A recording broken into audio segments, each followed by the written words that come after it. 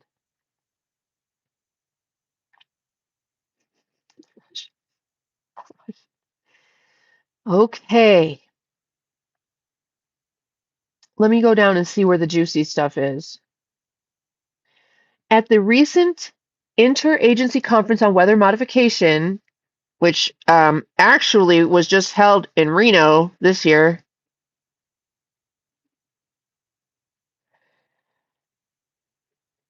Okay.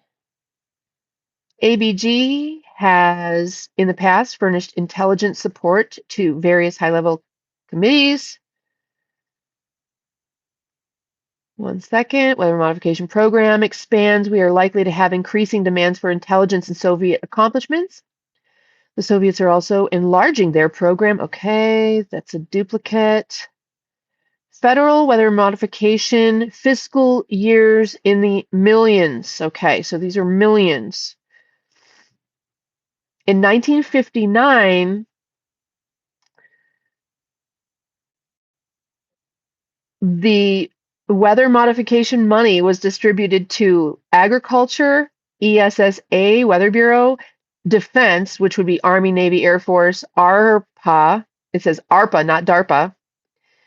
Federal Aviation Agency, Interior, Nation Aeronautics Space Agency, National Science Foundation. Okay, it's like, and this gives me all the way from 1959 up to 1967, how much money our federal government spent on weather modification programs.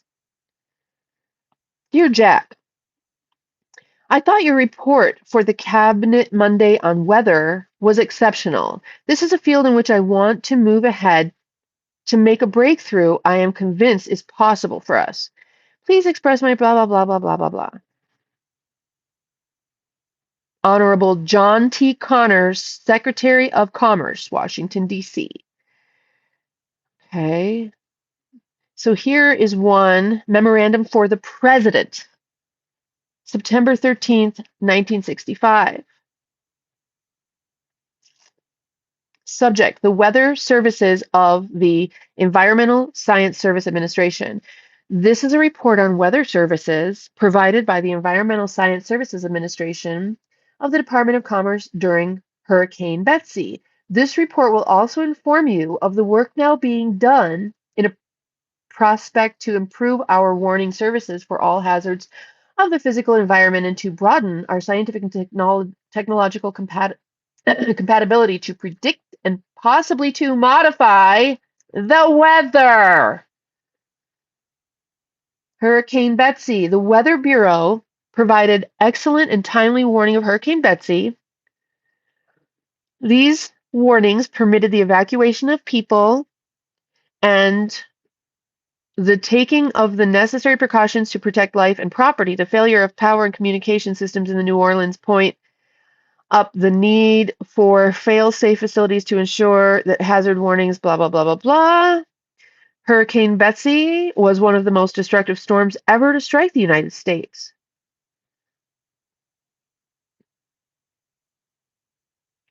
There has been serious loss of life, blah, blah, blah, blah, blah, blah, blah, blah, blah. The storm knocked out the city's power, blah, blah, blah, blah, blah, blah, blah, blah. The toll would have been far worse, but for the magnificent work of the Weather Bureau. Okay, so their warning systems were great.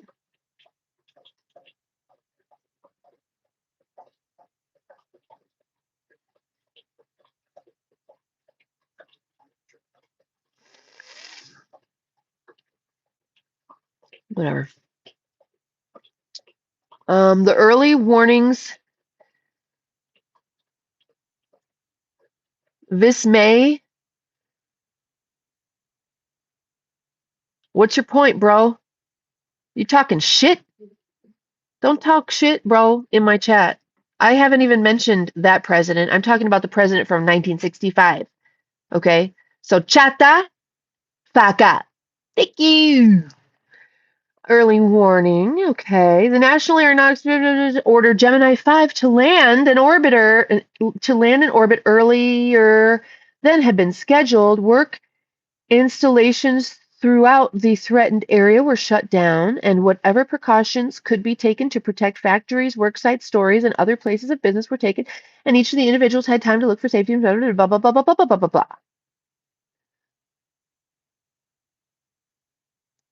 Okay. Okay. Environmental hazards warning system. Hold on. Weather modification. Here we go.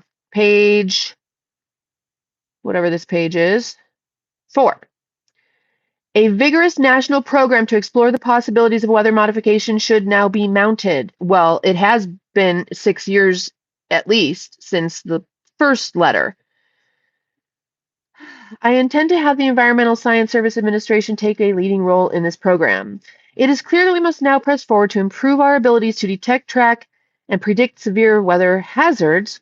It is equally clear that the time has come for us to move vigorously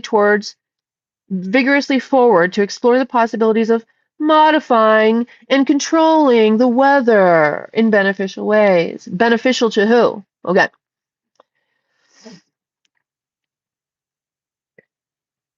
This may Look, I worked in Hollywood for years, and I've also been on live shooter drills. That was Hollywood. The fact that you think that was real, oh, babe. Oh, babe.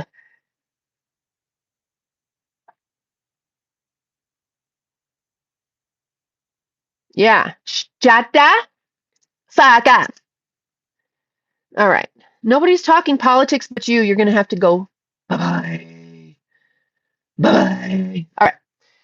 I cannot emphasize too strongly the importance of weather modification to the nation at large.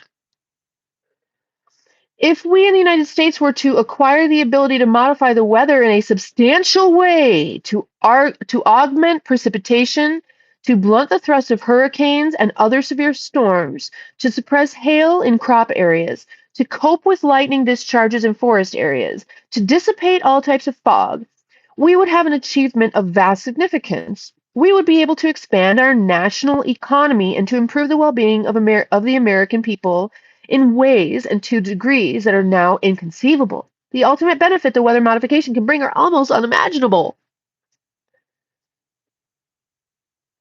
There is growing conviction among scientists that a systematic, scientifically sound, properly conceived of research and development in weather modification is warranted. So the people that don't believe, the people that don't know about our weather modification programs just are ignorant. Do you remember the other day in the live chat, I had to teach one of our readers or whoever in the fuck, one of our people here, not one of our people, someone, but not ours, someone's people, someone's person, what ignorance means? It means you ignore. You actively ignore the fact that there are facts that contradict the ones you believe because you don't want that yucky feeling of being told that what you've believed for so long is wrong. I love being told, well, I can't be told that what I believe is wrong because I don't believe in shit. I look for evidence that supports, just show me the evidence. Show me evidence. And wherever the overwhelming evidence points, like these CIA documents that talk about 1959 developing weather modification, well, if you want to think that somehow I'm making it up and there's no weather modification programs, then you're ignorant. And that's YOU apostrophe RE. You are ignorant, which means you ignore the facts because you want to protect your tender little brains. Okay. Growing conviction among scientists that a systematic, scientifically sound, properly conceived program of research and development in weather modification is warranted. There are two reasons for this conviction. First, there have been some successful experiments in the field of weather modification, although their results are far from definitive. Second, there have been a number of technological advances over the past decades that give us a new capability for research. We are beginning to simulate atmospheric phenomena on high-speed electronic computers, which enable us to experiment with the atmospheric under controlled conditions. These are their quotes, not mine. I'm not just doing this for, hi, Brian, thank you. Okay. We are acquiring a deeper understanding of the physical and chemical processes of the atmosphere. We have a new capability for observing the atmosphere. We have systems for the delivery of man-made materials into the atmosphere that were unavailable to us a few years ago. These advances now make it possible to mount a broad program for research to determine once and for all what types of weather modification are feasible. It will undoubtedly take many years to achieve significant results. Significant results. But we're now in a position to begin. Let's go down a little more. Now, this is about what?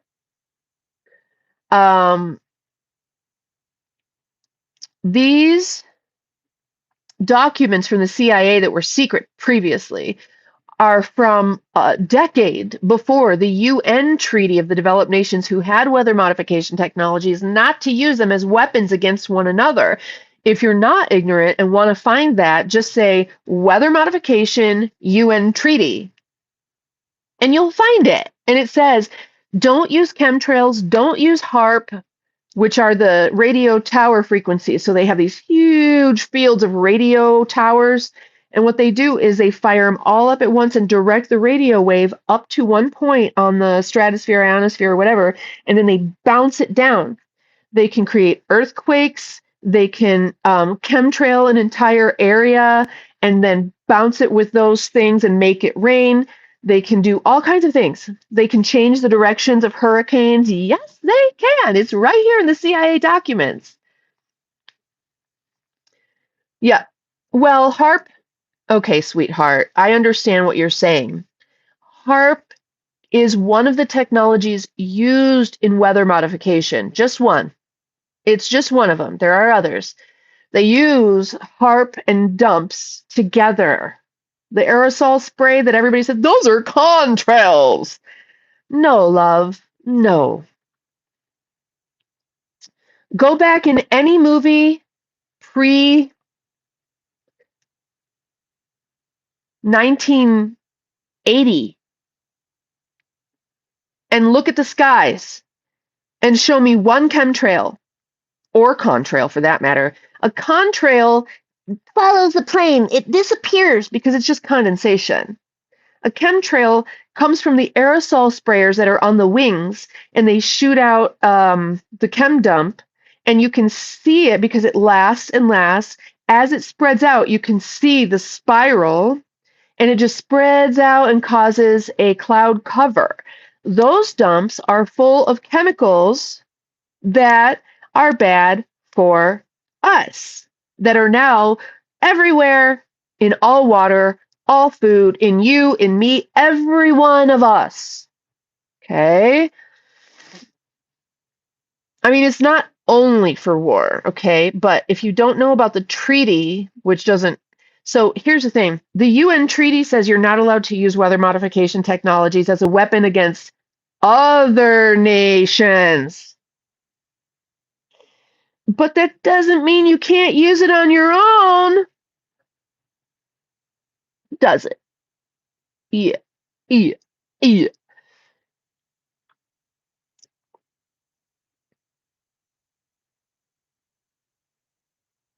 Let's find some more good stuff.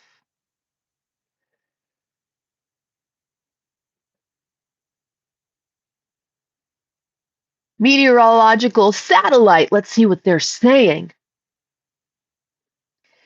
The meteorological satellite lies at the heart of the World Weather Watch and makes it possible. Okay, so they're using satellites to watch other countries and what their modification programs are. This is old. This is from 1965.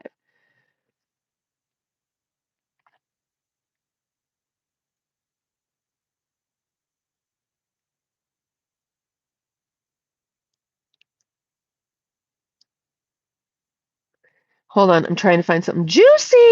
New scientific and technological opportunities. I'm hungry now. If we look further in the future, scientists feel that the that it may be possible to provide daily weather predictions for a period of up to 2 weeks ahead. This capability will require that we develop far more complex mathematical procedures, blah, blah, blah, blah, blah. The meaning of the word weather, of the World Weather Watch. Okay. Let me see. Let's keep going. This is now from organized groups within or supported by the federal government dealing with the problems of weather modification. Yes. Oh my God, they put lithium, barium, all kinds of stuff in there, not just aluminum. All right. Special Commission on Weather Modification, National Science Board, Adrian R. Chamberlain. Panel on Weather and Climate Modification, National Academy of Science and Committee on Atmospheric Sciences, Gordon MacDonald. Select panel on weather modification, and it doesn't exist, remember. That's just a conspiracy theory for the ignoramuses out there. All right. Panel on Weather and Climate Modification, National Academy of Science, Committee on Atmospheric Science, Gordon MacDonald. Select Panel on Weather Modifications, Interdepartmental Committee on Atmospheric Sciences, Earl G. Drosler, all white men, I'm sure. I have no problem with white man other than nothing. I don't care, okay? But I just know all these guys are white. Advisory Panel on Weather Modification, National Science Foundation, D.F. Peterson. There's like no Tyrone Jones in here. Advisory Panel for Project or Jorge Rodriguez, nowhere to be found. Advisory Panel for Project Storm Fury. What's that? Advisory Panel. Storm Fury, Weather Bureau, Navy, Noel LeSueur. Well, Noel might have been LeSueur. That's not totally an American name. Why would you want a Tyrone? Why wouldn't you? All right. Advisory Committee on Atmospheric Water Resources, Bureau of Reclamation, BP Bellport. All right. Approved for release in 2003. This document is from May 25th, 1965. Memorandum for Dr. Donald F. Hornig. Subject, weather modification. All right, here we go. As you know, the availability of the recommendations of the Special Commission on Weather Modification is several months away. In the meantime, ICAS was developed through the mechanism of its select panel on weather modification ramifications for action to be taken in certain directions, now in order to take optimum advantage of existing knowledge and opportunities. Background. If weather modification, either by altering of the clouds or by perturbation of the radiation balance. What is perturbation? Can anybody explain what that might mean? What does it mean to perturb? All right. It is to be achieved in the future efforts in this field must be a different kind and a totally different scale from those in the past. As example of those areas in which integrated large-scale studies will be required, the followings are listed. The structures and dynamics of convective clouds, the physics of precipitation, the initiation of convection in the boundary layer, the initiation of convection. What do you think that means? Would anybody like to try to define that? What is the initiation of convection? Okay. In the boundary layer, the effects of cirrus and dust layers on the radiation balance, stratocumulus and fog dispersal, the dynamics of severe storms such as thunder and hail storms, tornadoes and hurricanes, and the role of convection therein. Among the many possibilities for new weather modification activities, certain activities of special opportunity exist. These have been selected out by ICAS and are discussed in the following paragraphs.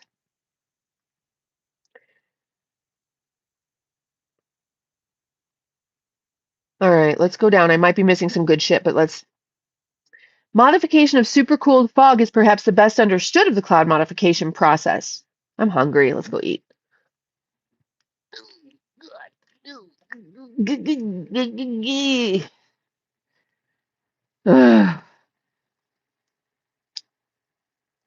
Thank you, Brian, for defining that for people who may not know. That's not a much used term. So perturbation means the act of perturbing the weather. I'm hungry. I made oatmeal, but I'm not having any. I'm on tuna.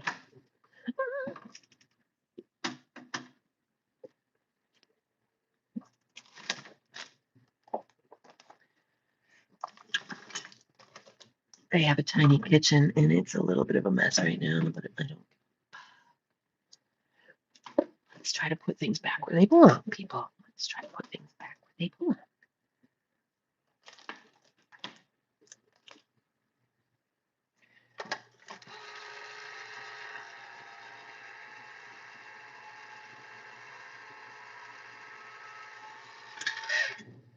That's my can opener. For those of you who have been with me the whole time, you might remember my video where I totally forgot how to use my can opener, and I was crying because I thought I was going senile.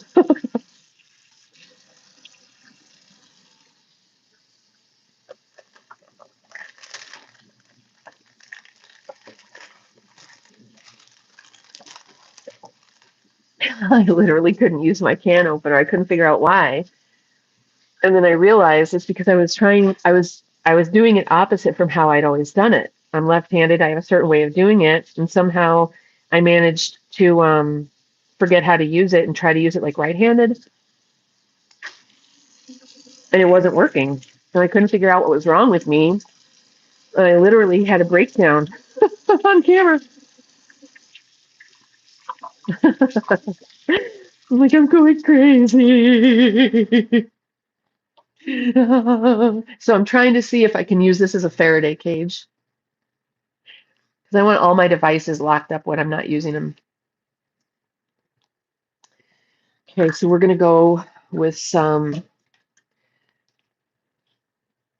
sesame oil.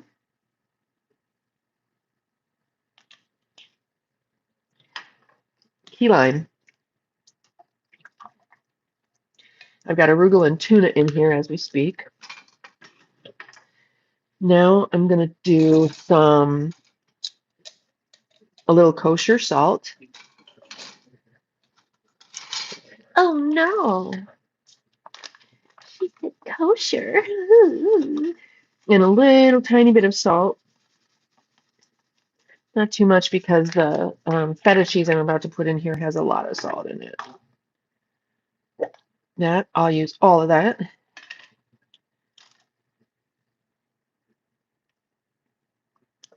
I'm making a mess.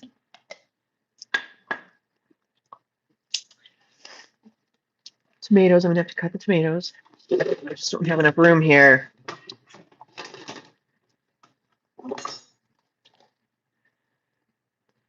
I have to go get some more produce.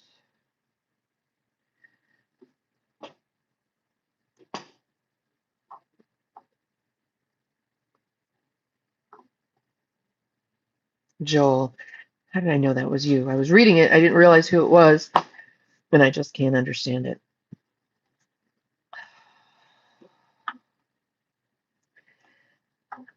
And I don't think it's just me. I'm not trying to be mean or anything, but like literally, I can't understand anything Joel says. There was another guy on here like that. I couldn't understand the goddamn thing he said ever. But Joel, I do appreciate you being here. I hope you're not mad that I don't understand what the fuck you're ever saying. I'm just glad you're here hanging out with us. We'll figure it out one day. We'll figure it out. Okay, so now we've got some yummy tomatoes to dump in there. I don't know about you guys, but I'm not leaving the seeds behind. I love the juicy seeds that come out of the tomatoes. Love it. Yum. I do believe I used all of my cucumbers. I gotta go get some more cucumbers. I haven't been eating the carrots or the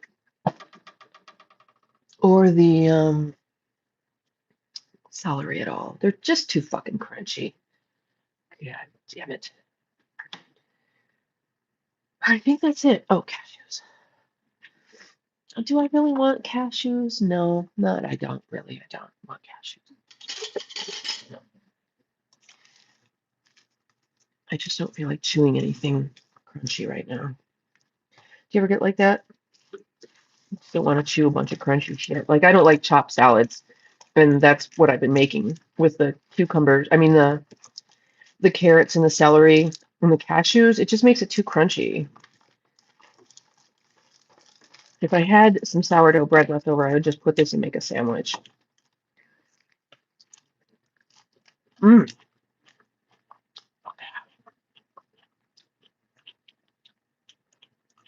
A little more lime. Because I love lime juice. A little more salt. I'm going to do a little more pink Himalayan. Man, I'm sweating. You guys, I don't have any lightweight little tiny summer clothes. I don't know what happened to them all. Okay, I don't want to eat out of that plastic container. Just not a fan.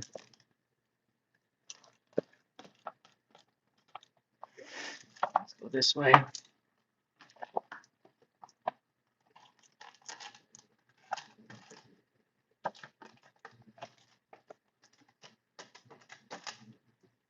Manja.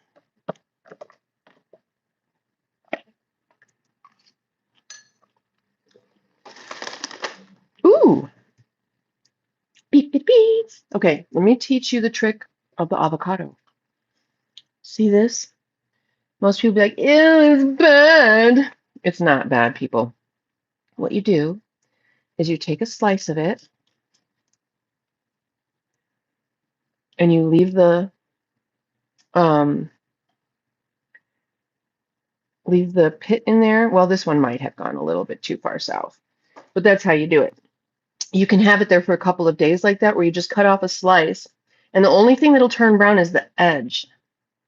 And you just cut that off, and inside is your beautiful green avocado. Now, this one has gone a little bit past its prime. So, I mean, it's not bad. Some people would eat that. I won't. Let me see if I can get some just plain old green avo in here. Like, that's fine. Couple little slices. See, when you take off the brown part, it's all beautiful and green inside like it should be. You might not be able to see because this light is not on. Oh, my surface light has blown. Alrighty. So I'm cutting off anything that's yuckity duckity. See, now this is all perfectly beautiful and green. Give it a little slice. This I don't want. This I do want. Bing bong, bing bing bong.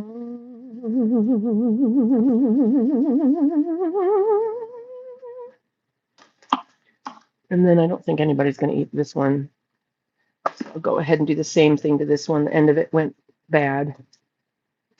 And that's not good, but I'm going to cut off this edge and that. Now, you've got to be careful. Some people are allergic to the chemical that is produced when food's brown, like avocados, bananas, and beef. As they age, they create a chemical when they brown. It's not, it's the chemical produced by the browning process, the aging process of some things that some people are allergic to. Very much so. And it can cause all kinds of weird symptoms like jealousy, rage, all kinds of weird shit. This piece is too ucky for me. Okay.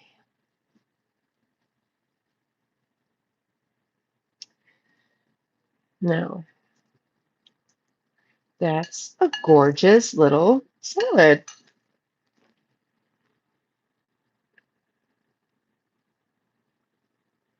All right, let's go eat it. Do I have any water? I don't think so.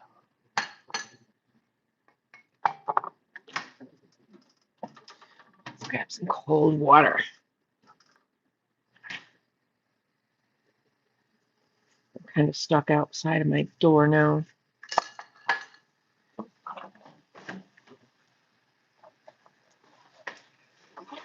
Move, bitch. What was I watching, man? It was so funny. I was watching this show. I'm actually going to sit in my chair. You know what I'm actually going to fucking do? I brought my office chair back in. Hold on. Let me rearrange this a little bit. Buddy, move. You got to move, bud nuddles. Is this charged up? Yes. I'm going to move this. Move these.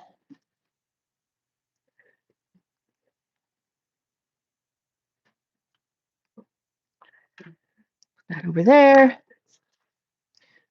Put this over there. Put this over there. So I quit again. I do this a couple times a year at least, where I quit smoking weed, I quit drinking coffee. And then like I can't sleep, my dreams are too vivid, and I'm like, oh, fuck this. Like I can go for 6 months, right? Okay, so hang on, because I'm going to move these chairs around because I want to sit in my office chair that I took back from my kid because he's in trouble and it won't be using his computer. He doesn't need it, right? We'll put Green Man over there. We'll put my office chair back where it belongs. It's a little more comfortable. And then I'm going to carefully fold out this leaf of this table. Come on, baby. Don't be a fucking asshole. There we go.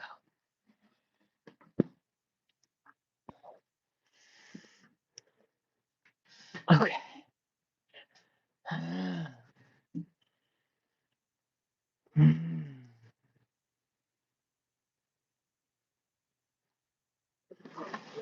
Okay.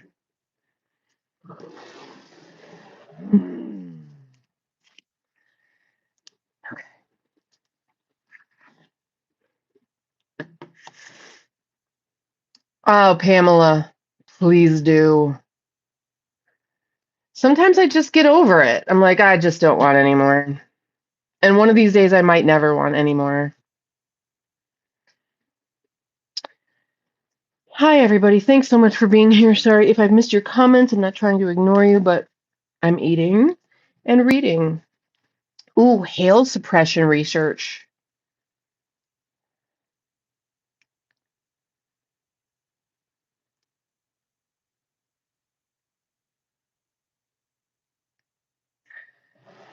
Okay, time to eat. Yep. I don't want this cold bottle sitting on my table, though, because I don't have any coasters. I'll just put it right here. Just put it down there for a minute. And I did find my other chopstick. Someone used it in their bong, so it's all disgusting.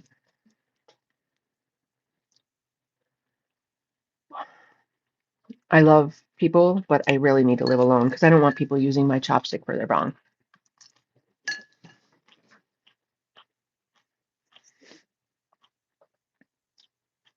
Godfather. Hi, honey.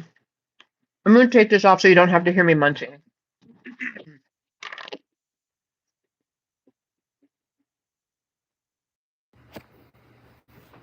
Okay. Here we go.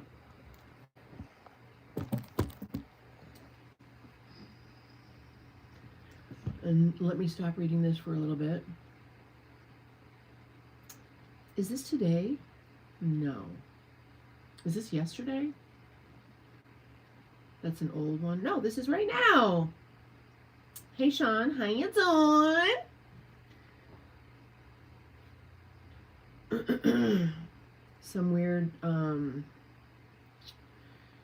guy needs to get kicked off. Okay, bye. Thank you for the hearts. All right, now I'm going to eat. Hi, Frank. How are you? So I took a muscle relaxer last night, you guys. Everybody knows I need to be really careful with those. No, this is not a Caesar tuna and stuff. Tuna feta, whatnot.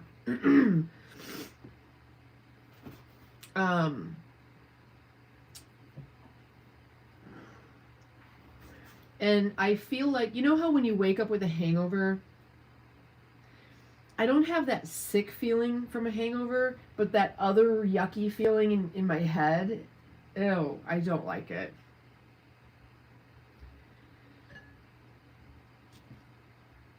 How's your dog and your stepdaddy? Frank. So, remember how I told you guys I was watching the first season of Love on the Spectrum that they filmed in Australia. Robbie, seriously, me too. I don't like it. I don't like that feeling. None of it's smokable. Come on.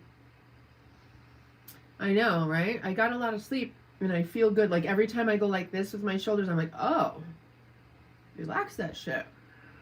Anyway, so the first season of Love on the Spectrum, I identified pretty much any of them I identify with, but there was one girl in particular, and I do something that she does. I didn't know I did it until I saw her do it, and I was like, oh my God. This girl shoves so much food in her mouth at one time. And that's what I do. Because I've got other shit to do while I'm chewing, you know. Watch that on IRL. I would like to, even the one from last night, I think they might have hidden because I was showing you little bits of the show. I don't know. But she would shove so much food in her mouth. And my mom's told me one time, she was like, something about like, oh my God, I can't believe how fast you eat. Alka-Seltzer works for the hangover. Well, I don't have a hangover. Let me change this to all chat because I don't know if I'm missing anybody. No, I'm not.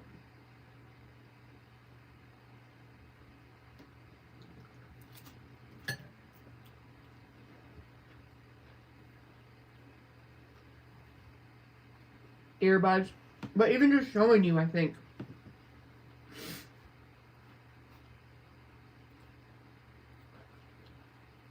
Very golden.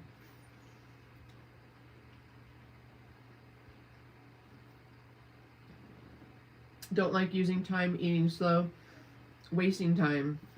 I mean, we really should be mindful about our food and say, my food is loved and blessed, and rearrange its molecular structure. I love you. See, I totally just rearranged its structure. Gatorade for hangovers. It's just in my head. It doesn't feel good in my head. I don't like it. I want it to go away right now. Maybe once I eat. I did have a smoothie this morning. You were always in trouble for eating fast. This part.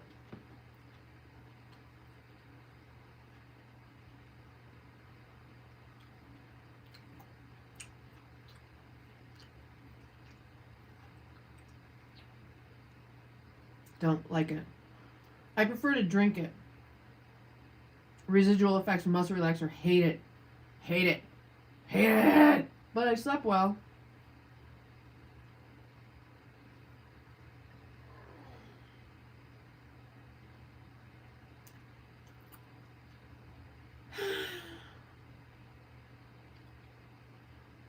I just prefer to drink my nutrition. The best protein shakes I've ever had are Arbonne ones. I've had Costco protein shakes. It actually made me throw up. Like, legit puke. I puked in the fucking toilet. Good night here and there, yeah. I've just got to be really careful. I think I can handle about one night, not any nights more than one.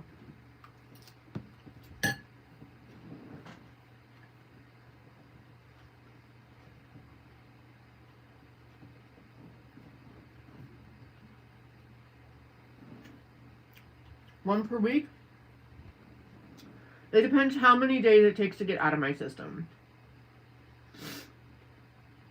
What's up, Slim?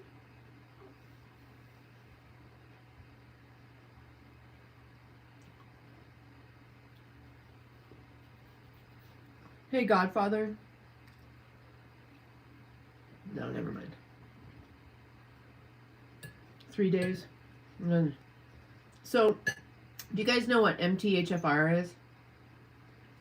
It's a gene mutation where we don't really methylate, which means there's a broken chain in metabolism. And certain things don't gas off out of our bodies, out of our skin, I don't know, out of our butts, out of our mouths, I don't know. And so it gets stuck. So, like, sometimes I'll take something and it has no effect on me because I'm not metabolizing it. And then other times it'll have the opposite effect on me. Like, muscle relaxers will make me rage. Slim, doing all right. Hey, Marvin. What's up, arounds? Or is it at rounds? You seldom overindulge? Yeah. Okay, Frank. We'll see you in a sec.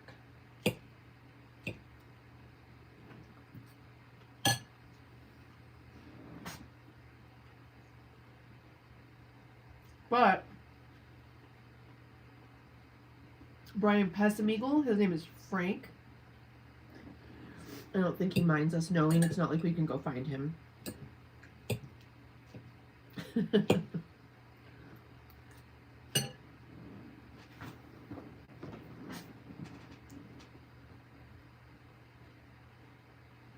I missed my chair.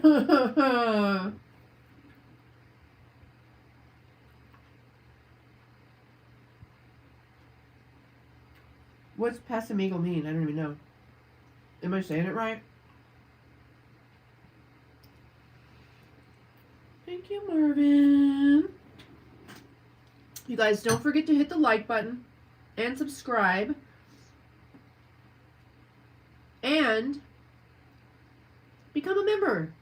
You guys, I'm making anything that's been demonetized on YouTube for any reason goes to private member. And I've got all the 2 Shasta trips and my Las Vegas trip that I'm about to release to members only.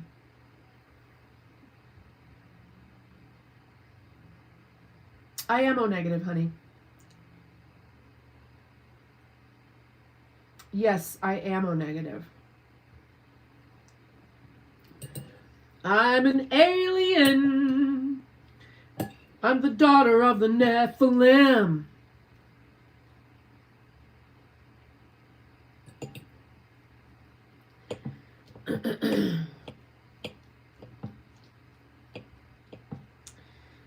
Well, those of us who are not born in the 80s and beyond, if your mom called you a miracle baby, you're O-negative.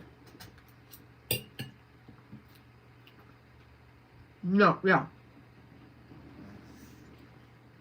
If your mom had a bunch of miscarriages until you, and you're the miracle baby, she's O-negative and you're O-negative. Guaranteed.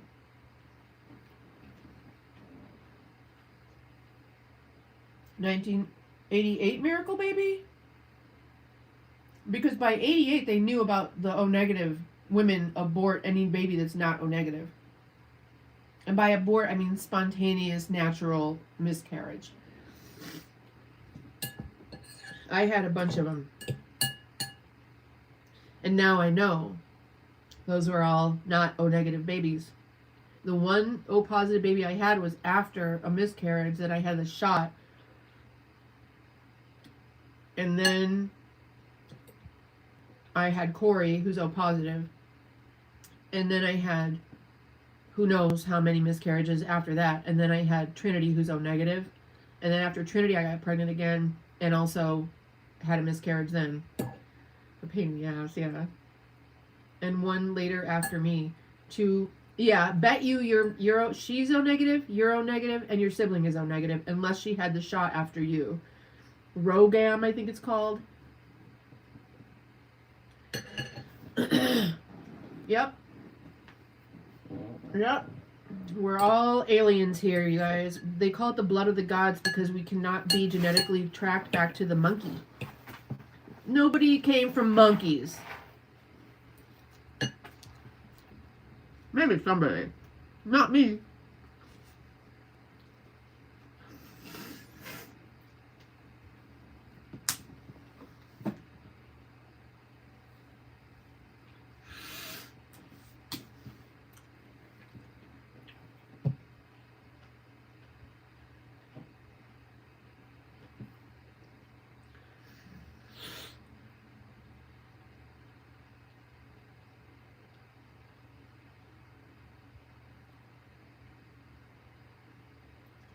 So you like being the universal donor? It's kind of like a... Me too. It's interesting how we donate blood, but they sell blood. We donate breast milk, but they sell breast milk. We donate organs, but they sell organs.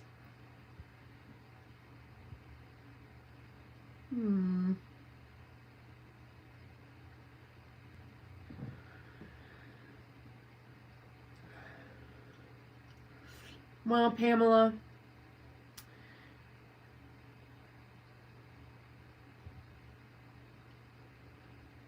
you should find out, just so you know. Precious moments sometimes. They'll still, anytime you have to get a blood transfusion, they'll still test your blood no matter what. But it's still good for you to know. Yeah, Brian, guarantee you. The organ thing's so bad. Why do you think they won't illegalize e-scooters and e-bikes?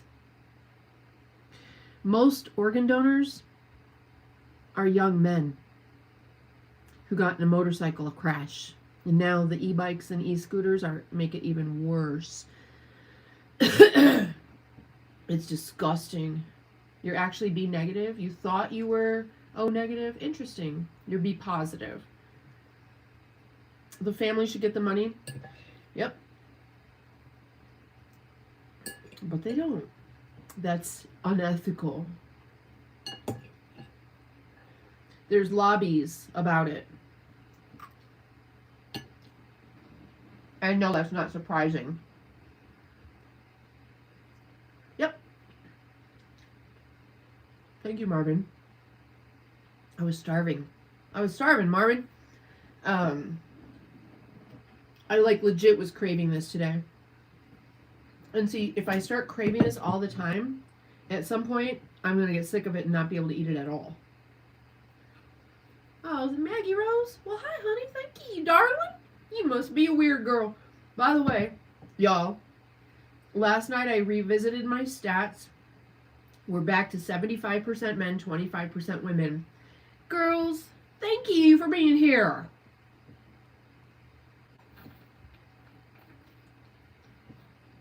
My weird girls. Only weird girls like me. Okay, so if you're here, it means you're a weird girl. What's a weird girl? You know exactly what a weird girl is, girl.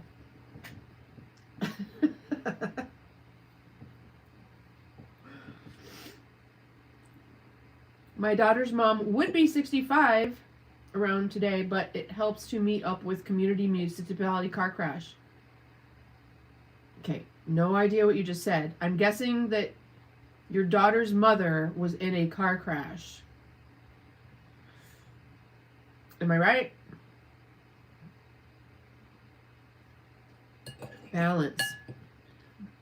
So, most women let jealousy rule their world. I am definitely a weirdo. Right? I don't understand jealousy. When I see a woman that I think is fucking incredible, I want to team up with her. I don't want to tear her down. So stupid. When I see a woman just going, I'm like, go! Or anybody. So when my kids were in baseball, in Little League and stuff, I'm the mom. I cheer for any kid that does anything cool. And the other parents like glare at me for cheering for the other kids from the other team. I'm like, they're kids. You cheer for all kids. What's wrong with you? Grace Under Fire. You know what? I don't think I really ever watched that show, but I know what you're talking about. That's interesting.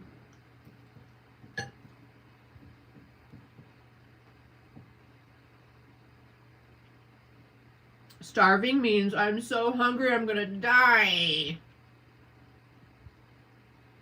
Thank you, Maggie. Passed in a car crash, so I appreciate meeting the citizenry. I guess, albeit it's only weird to a floating Canaanite. Got me there. Miss Geneviève.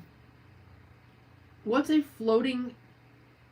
Oh, Abelite is only weird to a floating Canaanite. No idea what you're talking about. And nobody else here does either that I'm aware of, unless someone wants to explain what that means.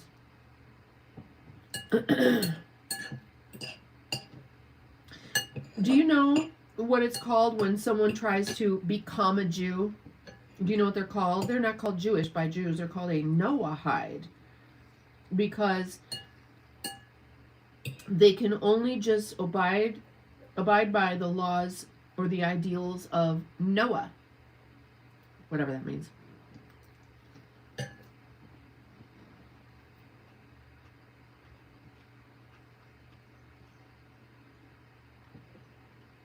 Grace Under Fire?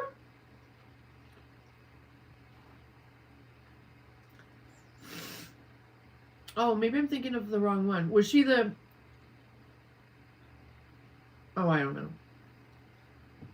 Oh, I did my ACE test today. I'm like... I did the whole test. It was 100 questions, and then it wanted me to pay. Even though I clicked the link that said free. I'm not paying you to tell me I'm traumatized from my childhood. I already know that. But it was basically 100 out of 100. There were like 3 of them I was neutral on. Not everybody.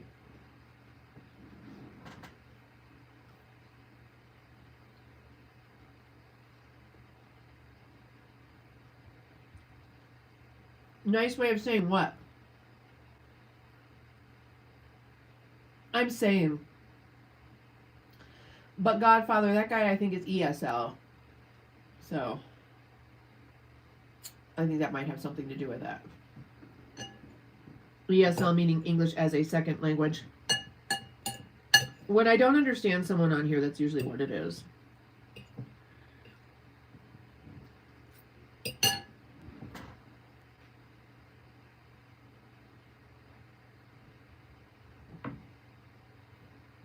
Okay, then I know what it is. There's another one.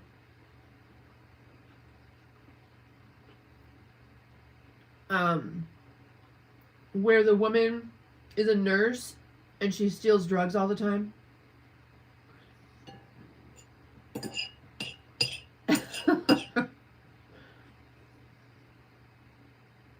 Oh, I'm in Nevada. I mean, I'm in Los Angeles. I love living in Los Angeles. It's the most fun.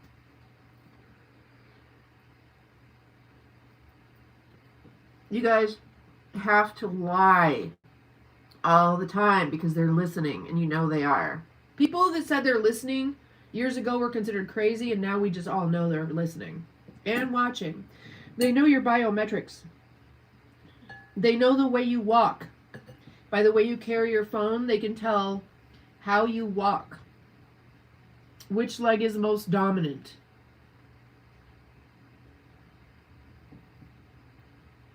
And that's why I'm trying to see if my roasting pan will act as a Faraday cage.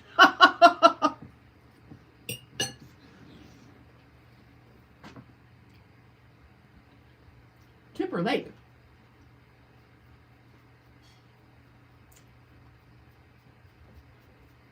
Oh, Joel. I'm not Joel.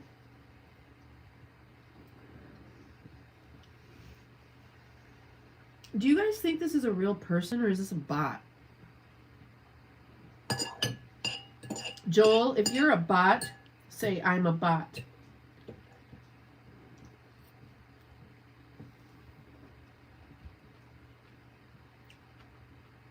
You talk to them once in a while. I lie. I lie to AI, and I suggest you guys do too. Tupper. So I always say, like I'll lie about my favorite color and just rando things, so that if they ever create a clone of me and they're like, no, you're the clone, this is the real you. Really? What's my favorite color? Where did I grow up? Where do I live? I lie to it all the time, so it can't know. That's awesome. I love it.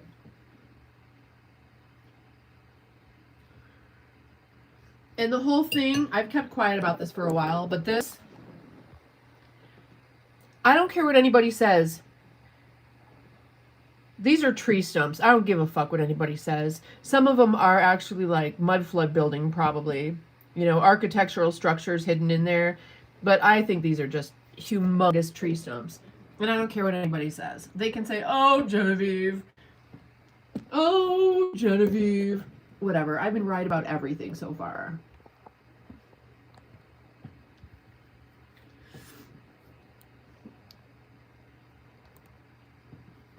Tartary, right? I'm not a bot. Proving I'm Appalachian on my dad's side, along with some dopey Mothman quip probably won't impress you. No, that's a very coherent sentence without a comma, or I mean without a period.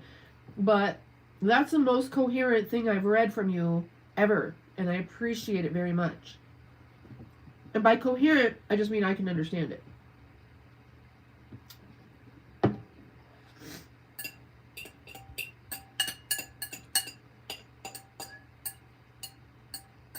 Stacks, thank you for that.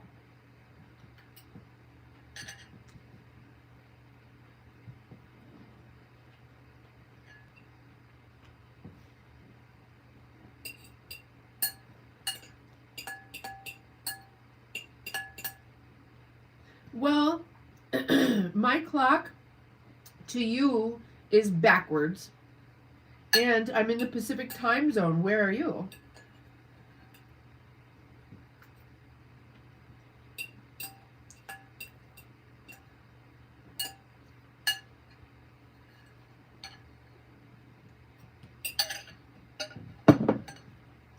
You're in the Midwest, yeah. So I'm in the Pacific. And therein lies your answer, darling. I really did not think I was going to want to come on today, but I actually feel pretty good. Especially now that I ate. Okay, Maggie, me too. Listen, you guys, suddenly I quit eating beef and chicken, quit drinking coffee, quit smoking weed. All at once.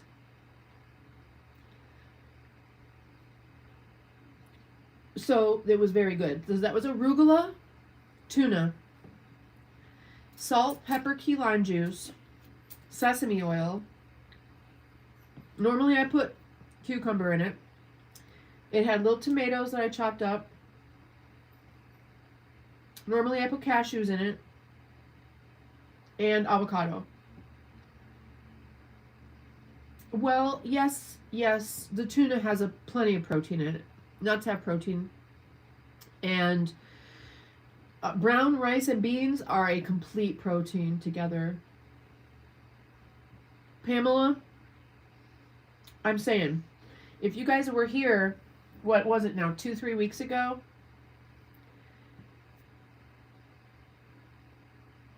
I don't know which came first, but remember I fell off the trailer and hurt myself really bad. I didn't realize it until several days later.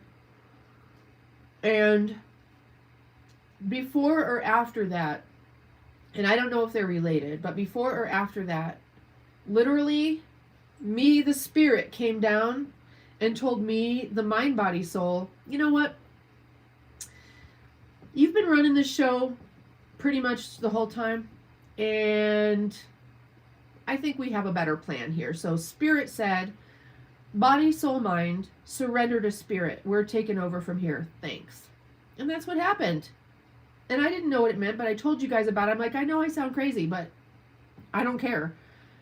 And after that happened, all kinds of shit has been doing shit in my life. All kinds of, although somehow I keep cursing. Why? Vodka!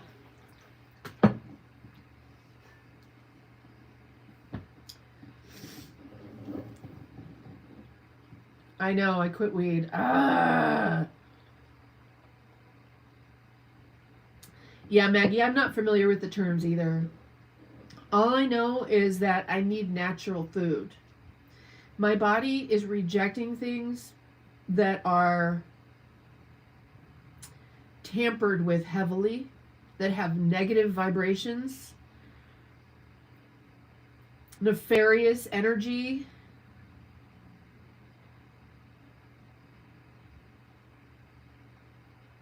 Georgia's a lovely state to drive through.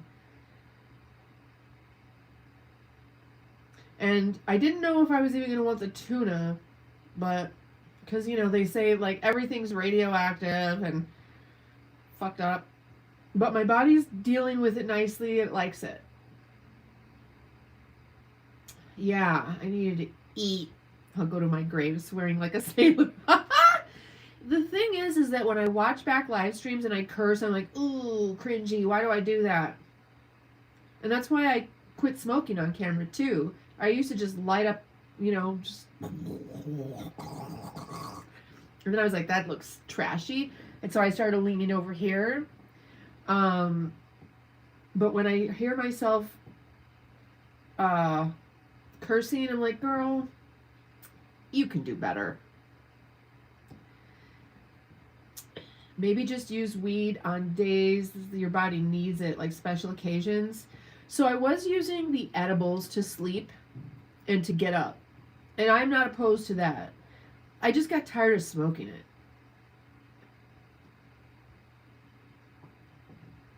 As a matter of fact, tomorrow is Sunday. It's 50% off the edibles I like. Plus I get another like 20% off because of my discounts for being old and decrepit.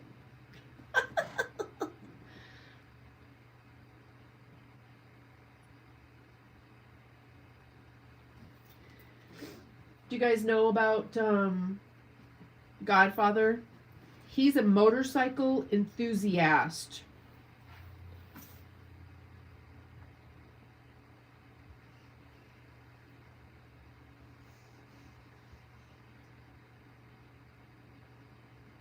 Don't know what you mean, Joel. Something about Pepsi and an opium den. Pretty proficient in profanity and sarcasm, too. Who's in your picture with you? Is that your dad? Godfather? Is that the grand godfather?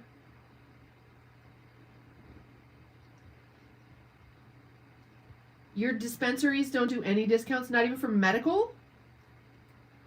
That's bullshit. What you could do is download Jane Gold, I think it's called. You pay, or you don't pay, but it offers you cash back. Maybe they don't do that. That's awful. Where are you? That sucks. New York? Oh, fuck those people.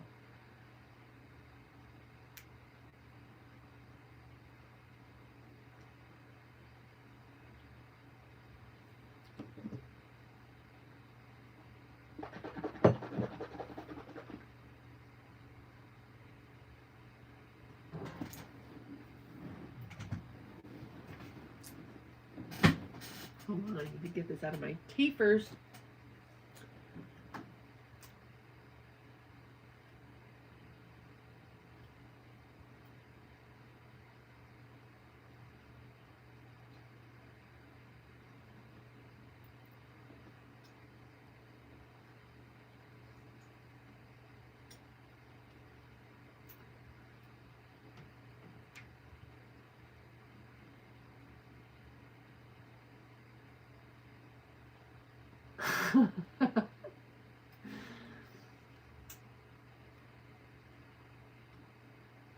I'm laughing because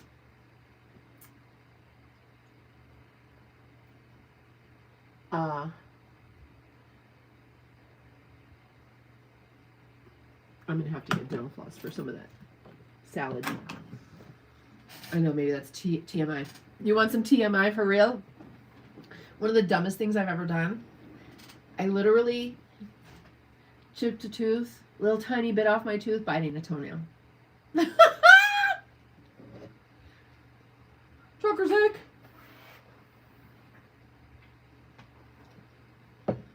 New York is fucked. 10 years ago. Oh, the last one ever. I think the last photo I took with my mom was like 10 years ago. She's just such a sourpuss. Like, that's the only way to define her. She's just sour. Trucker, everything's good.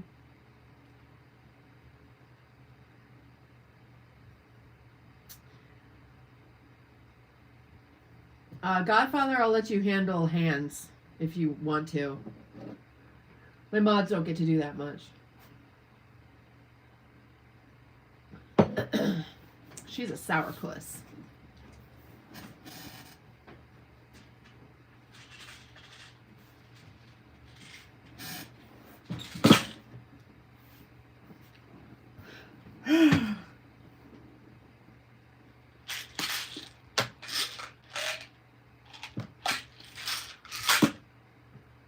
That sums up your mother. Is she Sagittarius?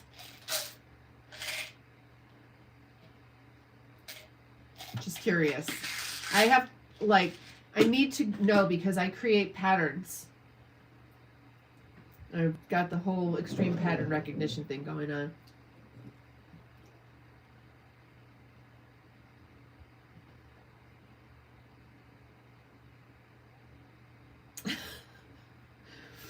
And then who's got a shitty asshole sister or sister-in-law? She's a Scorpio, isn't she?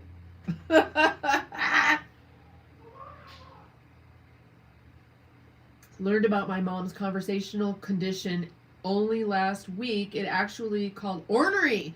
I used to say brown stretch remarks. Fuck. Ornery. She's not ornery. Ornery to me is something different.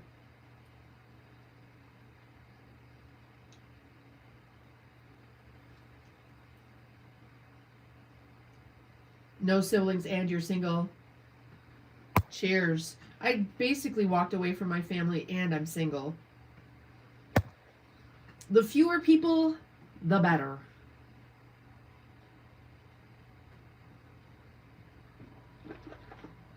And I'm drinking tap water. I should put... Oh, Maggie, that's okay. That's okay. Are you the asshole sister? Well, see, Godfather, you're not a woman, though. They're very different animals, yo. Very different animals. You're also Scorpio, Brian? You're not all assholes, okay? When it comes to Scorpio women... There's two kinds. There's the kind that see their shadow self and they're like, oh, no, no, no, no.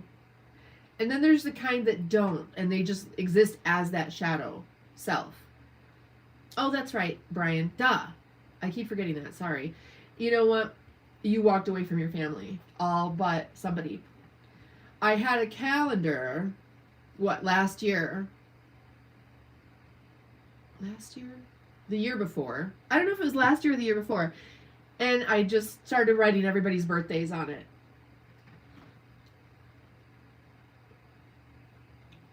From here. Y'all's birthdays.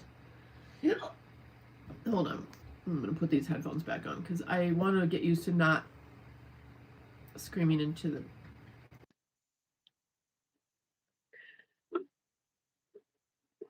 Chickity check yourself before you wreck yourself. Chickity check yourself before you wreck yourself.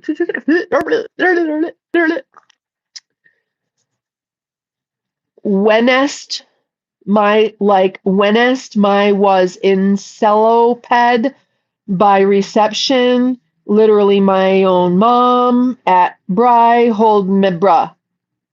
Did anyone understand that at all?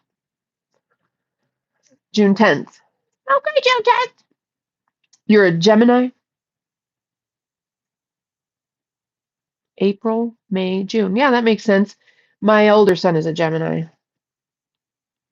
He's like this.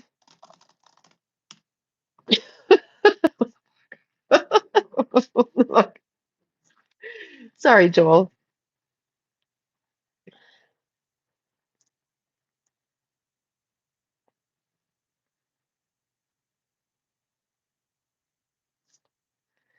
Just really odd.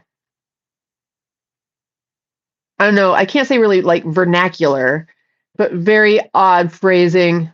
See, I'm trying to relax. Clinical, maybe. After my mom passed away 2 years ago, for some reason, I have drifted away from my siblings because moms are the glue that keeps the family together if they feel like it, if they want to. Oh, see, this makes me want to take another, but I don't. I hate the feeling. What's up, G1?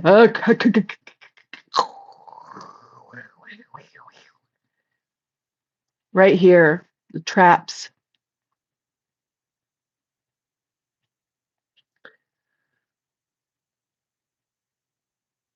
Don't try magnesium cream. Don't. What? I said do. No, you didn't. It says don't try magnesium cream. Okay, hold on.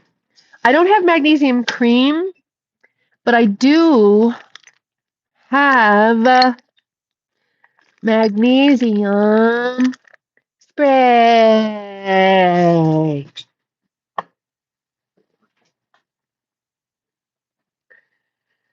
Oh, see, if we all got together and bought some land, like 100 acres or more, and all lived together, we could all sit in a circle and give each other shoulder massage. Not the same thing as a circle jerk, though.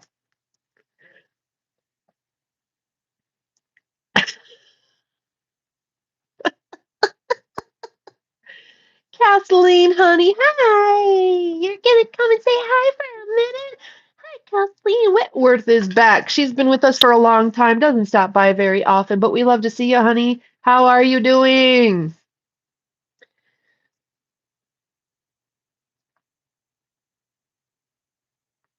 Ugh.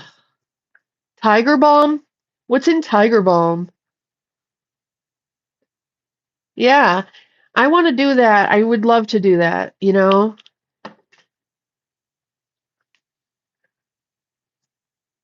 You got to pick your neighbors. Ah, thank you, Kathleen.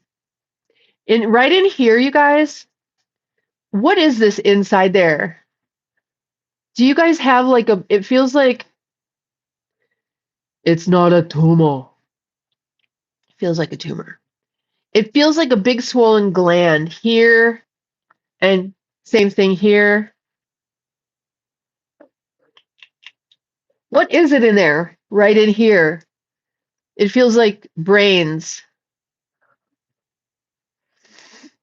A lot of menthol. Oh, hold on. It jumps around when I get ads on my screen. Stop it with the ads.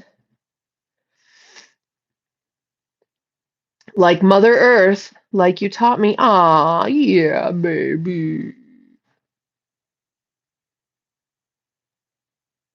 Just have things that I'm working on, okay. Not the collarbone. This is the collarbone. What's this? It's like there's some kind of gland in there or some kind of muscle or something. And on me, it's always very sore when I touch it. They're not tendons and ligaments. It's a mass. It's a gland. What gland is it? Does it hurt on you, Maggie? It's right in there. The clavicle and the collarbone are the same thing. I already fumbled the convo to type without. Okay, I'm not reading it. I'm done, Joel. I'm sorry. But if I continue to read your stuff, I'll start to get irritated and edgy.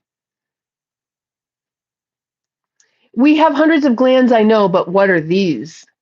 Because that hurts. Maybe it's a muscle that's all knotted up.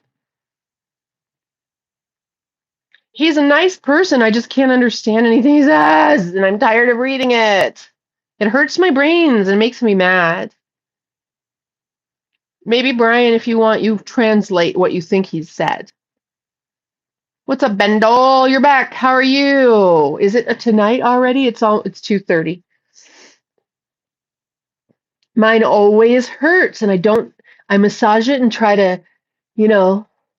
So what I learned is that human hands reorganize fascia. We need human hands on us with allergy or infection. Well, that makes sense.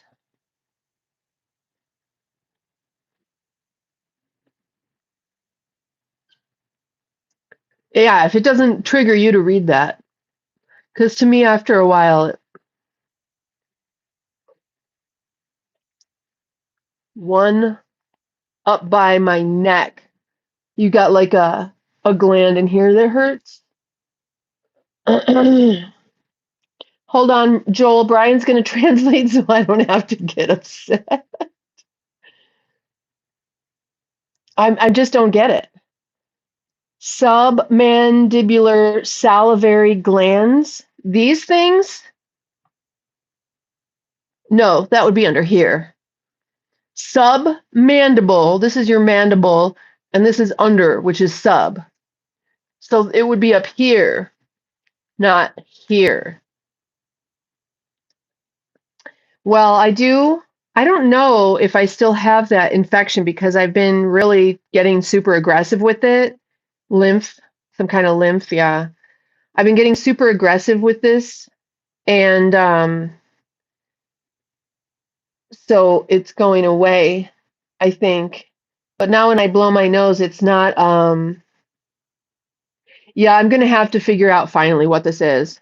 But when I blow my nose, it's no longer like weird, gross, nasty looking shit. It's like kind of bloody.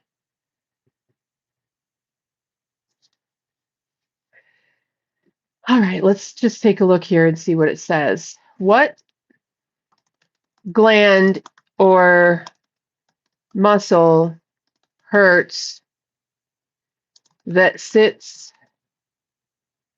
between clavicle and trap?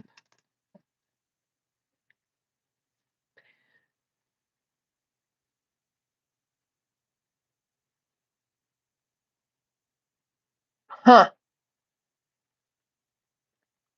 Upper trap muscle, sternocleidomastoid, the SCM.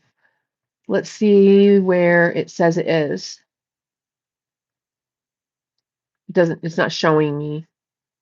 I need pictures. The fuck? Show me picture. Prominent neck muscle that runs from behind your ear down to where it splits and attaches directly to the top of your sternum and collarbone. Upper trapezius, subclavius. Why it hurts? Probably hurts because of these babies. Dull, agar, hard knot. Yeah. Wait. I don't think it's the same thing because they're showing it down here.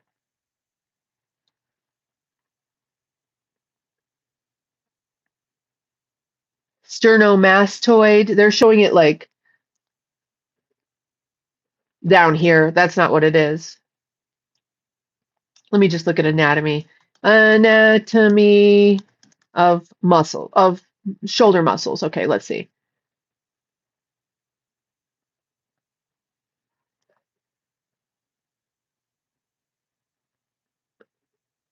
It's none of these.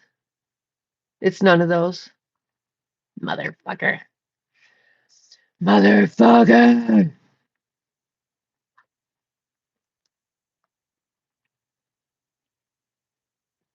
They're like, there's no glands that sit there. Yeah, there's gotta be. Oh, here we go. I see something that makes it, I think is maybe in the thing.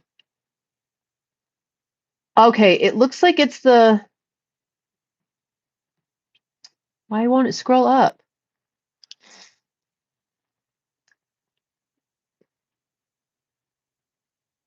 No, that's not it either. Dang it. Okay.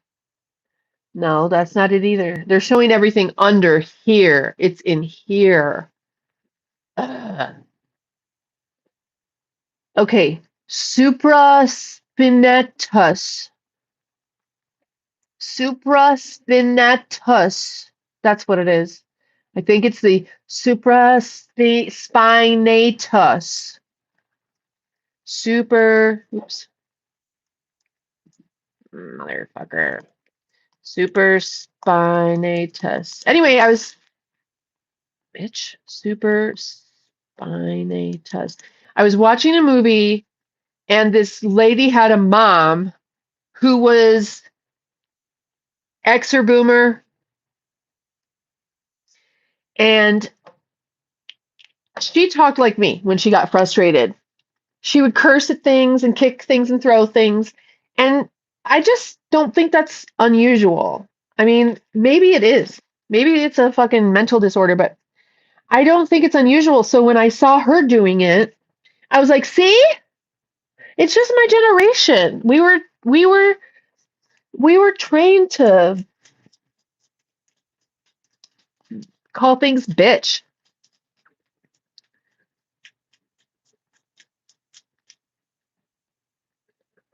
A key rotator cuff muscle that helps lift and stabilize the shoulder joints. It runs from the top of the shoulder blade to the upper arm bone, is frequently prone to overuse, injuries, and tendon tears. Well, I think that might be it.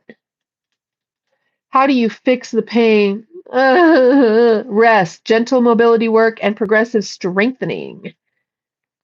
Key steps include reducing acute inflammation, restoring full range of motion, and building rotator cuff strength. I don't know. I think my rotator cuffs are really in good shape. Stop painful movements. It doesn't hurt when I move.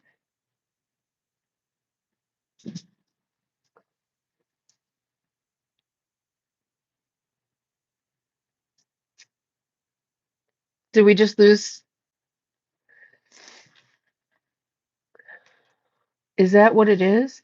It's probably because I hold my shoulders up so tight like this. Although now it's, I don't know, guys.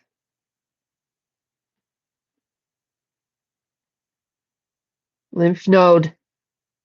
Okay. Scalene node. AP, thank you. Let's see. Scalene node. Let's take a look. Scalene node.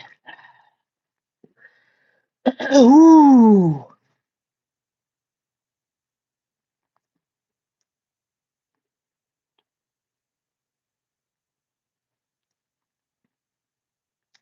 Inferior deep cervical. A group of nodes located just above the collarbone because they act as a drainage hub for the chest and abdomen. Swelling here can be an early indicator of cancer spreading from the lungs, breast. Oh, great. It's been nice knowing you guys. I'm not getting cancer treatment, by the way. I would rather just die. I don't like it here enough to try to live. What the fuck? No, no. My kids will understand. A specific probable scaling node located on the far left side is called the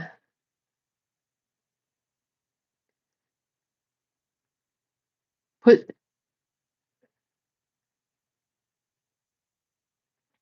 And I wonder, like, because I don't recall having these weird swollen things here. You guys, I just had a bunch of blood work done. I don't have cancer. Wait, here's another picture. Where's the picture? That's not a very good picture. Look at the figure. Ugh. Okay. Supraclavicular. Ugh. Nodes. Supraclavicular. Doctors don't know anything. We know that. Great. Well, whatever. I don't really care. Does it look like I care? Do I look freaked out at all? No, because I don't care. Lymph nodes, levels of the neck. Let's just see what they say. Yeah. No, that doesn't tell me anything. Whatever. Okay, I'll have to look into it later. Because that shit hurts. It has hurt for a long time, and you'd think that after you massage it a little bit, it would get better a little bit, but it never does. You could try fresh purple basil leaves, mush it, and add a teaspoon to olive oil and use it as a rub. Let me go back to the chat. I know I'm missing a bunch of stuff. My bad. Let me back up here just a little bit.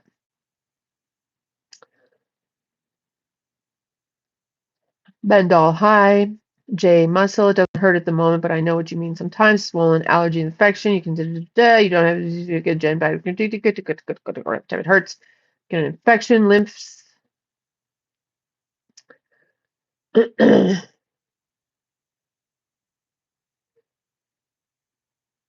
Oh no, Godfather, don't let them do that. Fuck those people.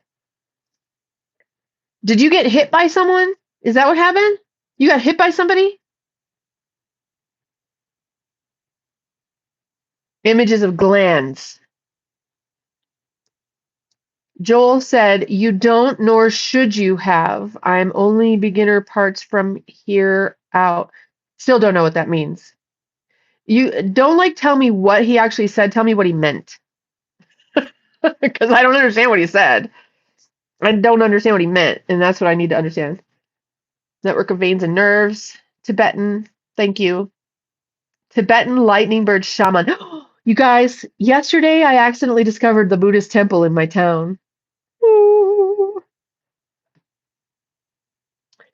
I like your voice. It has dignity and authority. Why, thank you, Jahalave9932. Maybe that's why women don't like me and men don't like me. Because I have dignity and authority. Joel said, oh, I already read that. Juanita, that's good. Meaning is the infection you rid with natural remedies keep going. There was a lot of unwanted polluted pollen and smoke.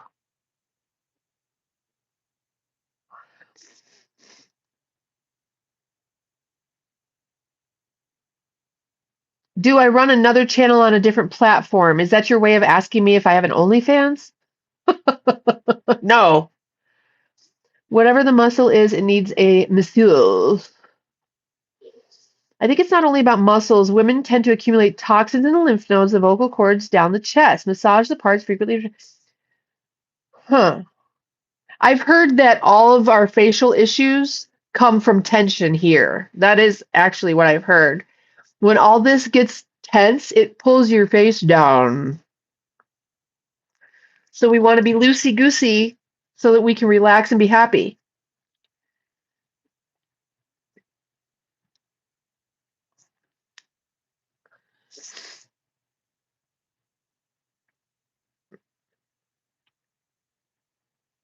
He is saying he puts his fingers at his chest, and I guess it feels amazing.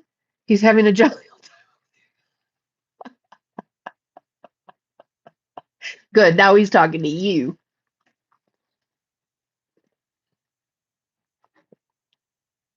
Joel. Hi.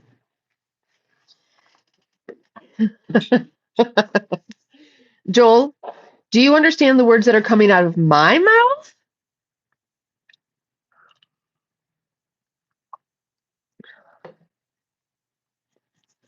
Juanita, it causes inflammation though. Inflammation, thought out all glands and cavities. We care a lot of stress, ECT, for their upper shoulders. Yes, we do. And these things right here are just so heavy that I'm like, and I think I've been hiking my shoulders up and forward since I observed a dancer that, because I was a trained dancer, and I had not exactly a dance partner, but kind of, and he had this whole slinky thing going on.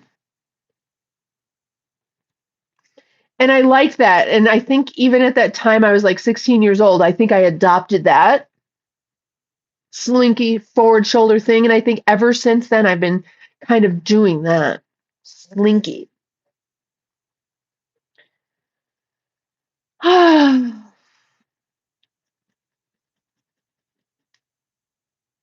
a long time to be doing that.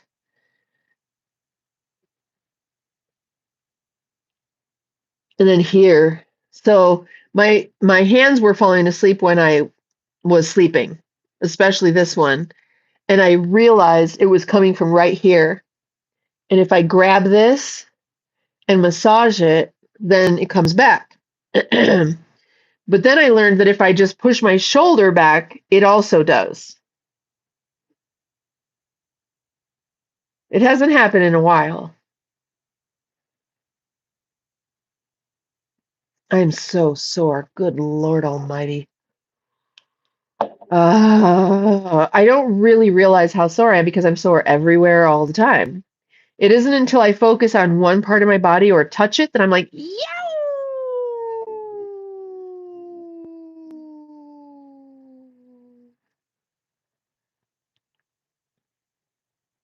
And I've been this way for decades.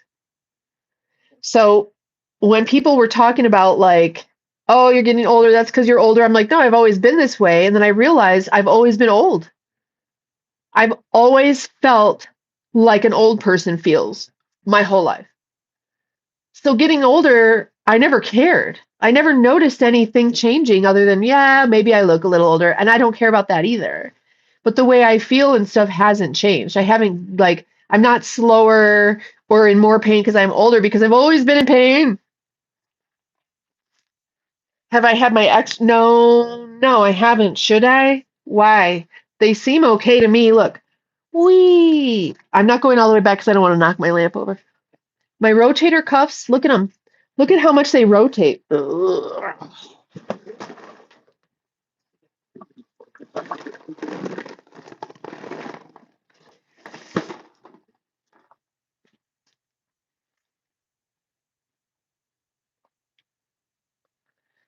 Yeah, have or halahalalave, hahilave. I don't know who's right. A lot of pain and spasms, yeah. So hypermobility is a problem, right? When you're hypermobile, you do stuff that to try to hold yourself together and it creates all kinds of problems. So yeah, I have noticed. So for years I've been like slinky, more kind of subliminally. But yeah, I have good posture because I was a dancer. Ah, a dancer. Oh, a dancer.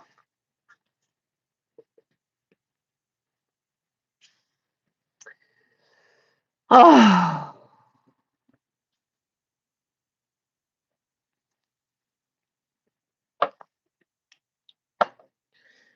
oh, right here hurts so bad. I was a dancer and a gymnast, and I've studied yoga for 53 years. And so, yes, I have good posture, but I'm also hypermobile.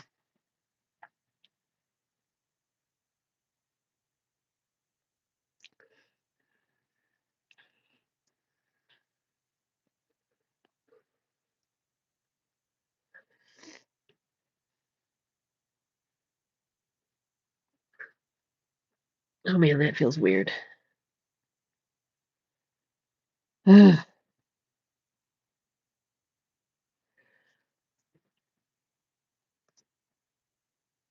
And I would go to like one of those cheap Thai massage places, but they'll try to give me like a happy ending vibe, you know? What is my age? I am still 55. Yes, I'm a remote viewer. Can you tell me anything about my cat, Silky? She's been gone. Not sure if it's an appropriate question, so my bad. No, no, no, no, no, no. Let me check it out. She's in the bush. Hi from Syria. Syria, I mean. Hi, Syria. How are you? Gervara. Hello. Shalom and Salem.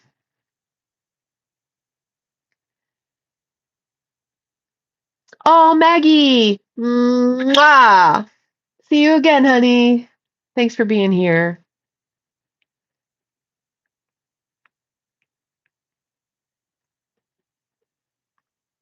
Shalom and Salem. Can't we all just get along? Where am I from? I'm nomadic. I'm from nowhere. I'm from the dust of the stars, my darling, the dust of the stars.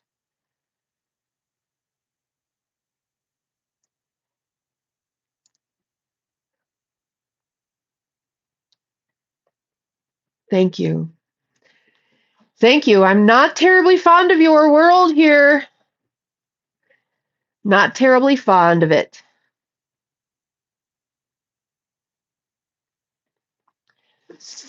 Earthlings, how have you let these evil overlords take over the earth yet again? And your cat is in the bush. I don't know what that means to you, but that's where the cat is, in the bush. Are you in Australia? The bush. Oh, is the bush in Australia or in Africa? I think Australia's the outback.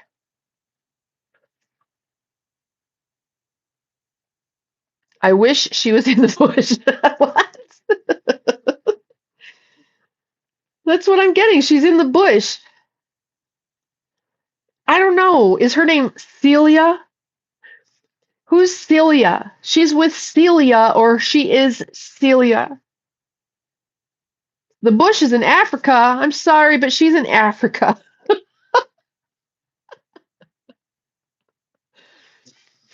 The thing about remote viewing is that I have to allow it to formulate for a minute. And then I'll let you know everything that comes through.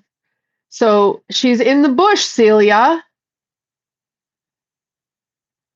She's in the bush with Celia. Is there a street near you called Celia? Helena? Hi, Helena. What's your cat's name? Let me go ask her where she is.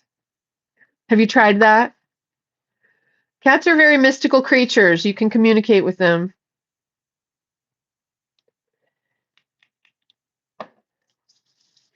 Do you have a street near you named Celia?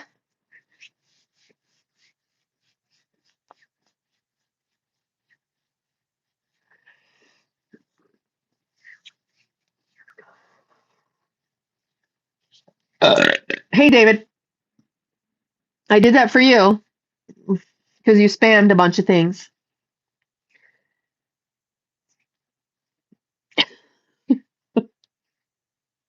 Sorry, guys. I don't like when YouTubers do that. The human body is like a ship. It must be cared for through reading, exercise, and proper nutrition and massage. Add that to your list. Massage. Massage.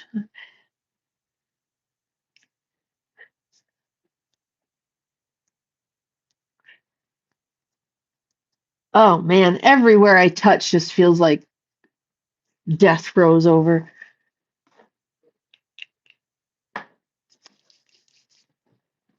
Why are the soles of, well, they're dirty right now, and they're not dirty because I walk around barefoot because I like to. They're either red or orange, like the like that blue guy. Hare Krishna. Hare Krishna. Like Krishna. Krishna had red soles of his feet. And they said that was a sign of like spiritual divinity or something like that when the soles of your feet are red. Slim, thank you. Yeah, I'm really, really sore. God.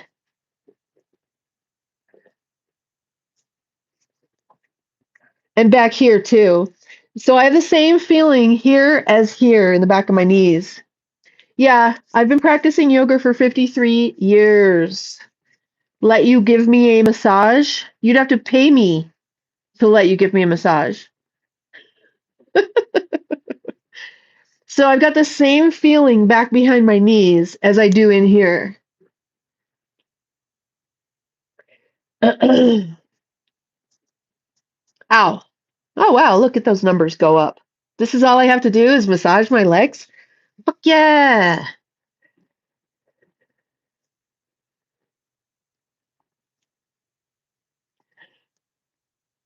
Hair up in a bun? What is wrong with you people? What's up, Brandon? You would pay me? Aw, Slim, thank you. Look, I got stars and flowers. The bottoms of my feet also feel like the backs of my knees and here. Juan! Aw, thank you, love. I got an eagle too.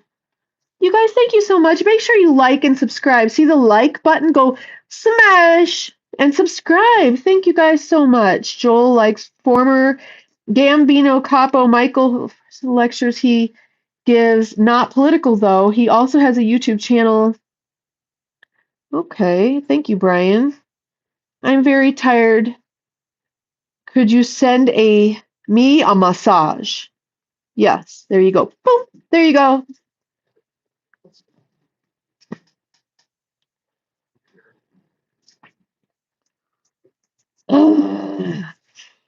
Yeah, so apparently I need to pay more attention to these lymph nodes or whatever. Columbo, not Gambino. That's his statement. Didn't understand that either.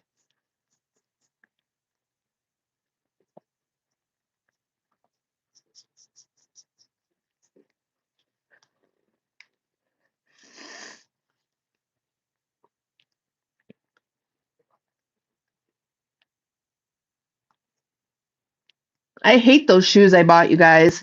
I hate Birkenstocks. Fuck those people that think they're awesome. They're disgusting. It's gross.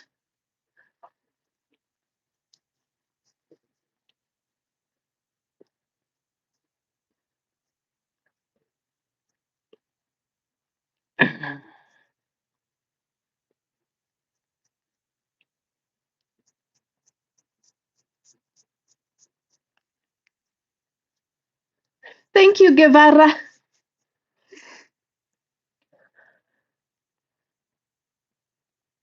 Birkenstocks are gross. Well, let me just show you. I'll just show you, and you tell me why they're gross.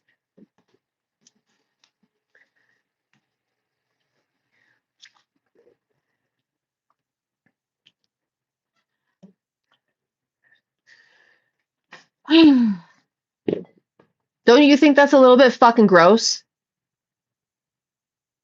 Yuck. I had another pair of sandals for so long, and they finally broke like a couple days after I said, man, I've had these things forever, and they just are awesome. They are really good quality, and then they break that literally a couple days later. So the thing is that the bottom of it never got dirty. If it got dirty, I could just wash it off and it was nice and clean again. Those things are just like, they just soak up dirt and oil. It's like putting on dirty socks every time you put those disgusting shoes on. It's gross.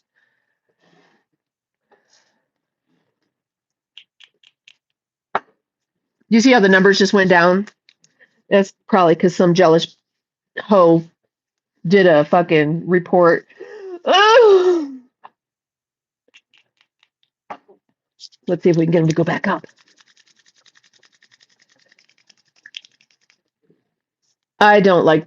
Oh, Berkshire, love them. What's Berkshire? Those are Birkenstocks, and I hate them with a passion. Passion.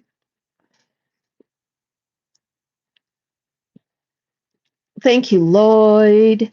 Thank you, Lloyd. Boo boo boo doo doo doo doo doo. How did it go? Oh, that's how. So a bunch of people just came through the stream that got dumped off here from another stream. That's all right. I knew what you meant. Pretty sure I knew what you meant. I'm glad you love them. I think they're disgusting. They're like dirty socks all the time.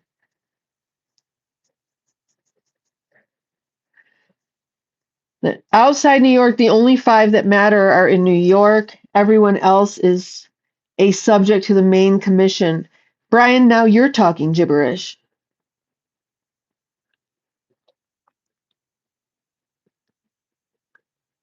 A bendy wendy? Yeah, is that a term? I didn't know that. I'm a bendy wendy, babe.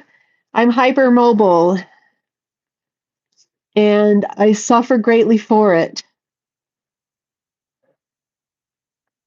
It's painful.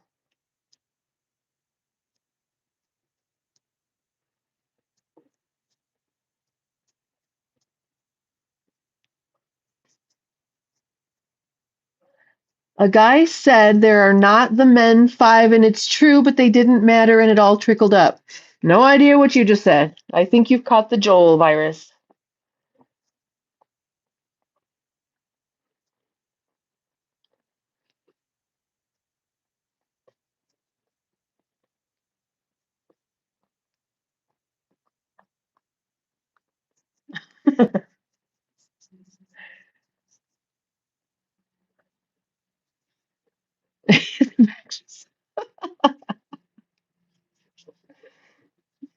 Ah, man, it's hot in here. Ugh. Alexa, what's the temperature outside? Right now, it's 93 degrees Fahrenheit. Tonight, expect a low of 60 degrees. Yeah, you don't need to translate for him anymore. I just need some tinier summer clothes, you guys. These clothes are not really summer clothes. All right, Arcane, how you doing?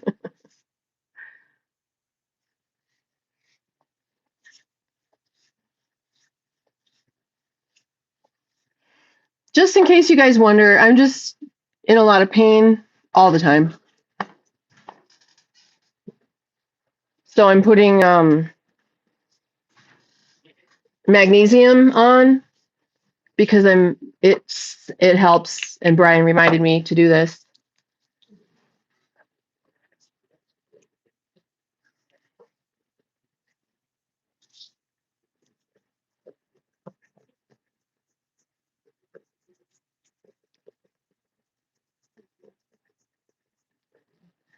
But yeah, the backs of my knees. Not so much this one, actually. It's more my right one. Oh, I don't know. Maybe they feel exactly the same. Hard to tell. But I just need some lighter weight clothes because I'm very hot. I went on and I saw this tarot reader that is interesting. You guys know that I don't like really love watching tarot, but if a tarot reader is a good reader, I'll watch them just for entertainment. And she's got so much hair. She's got this very dark brown, lots of wavy hair, and she spits during her readings. Have you ever seen her? And yesterday she was just wearing a little bikini top, and I was like, you know,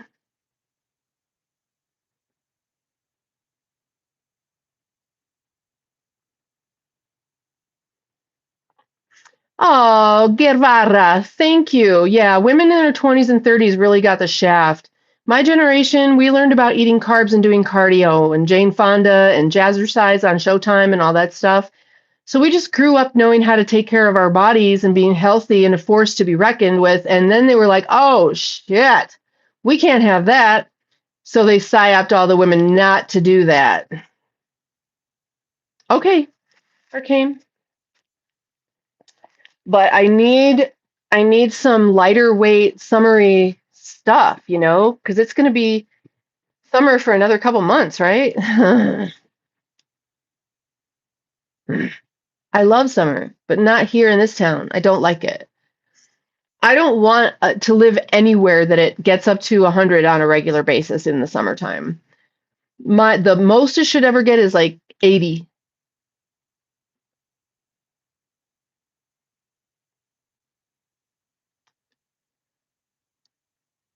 I'd like it to go from 60 at night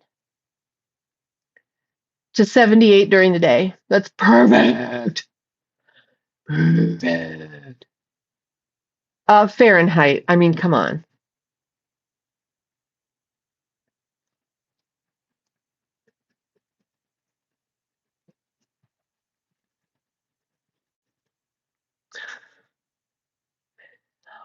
Alexa, what's 45 degrees Celsius in Fahrenheit? 45 degrees Celsius is 113 degrees Fahrenheit. Yeah, it gets that hot here too in certain places, like in Vegas, and Death Valley was like 150 on the ground the other day. I mean, the surface temperature can be like 180 fucking crazy ass degrees.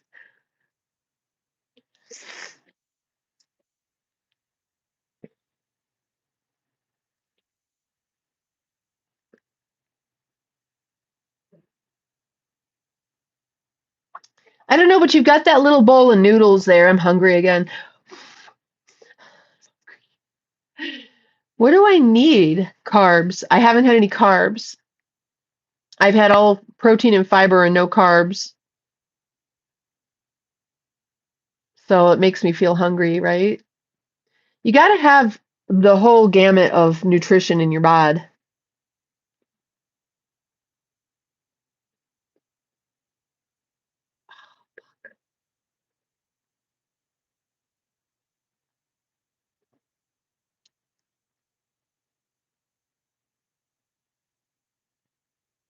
Well, thank you guys for being here.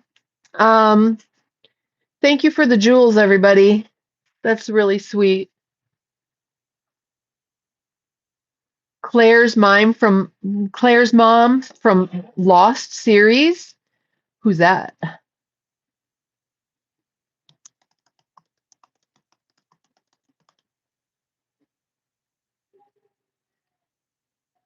Carol Littleton? Susan Durden?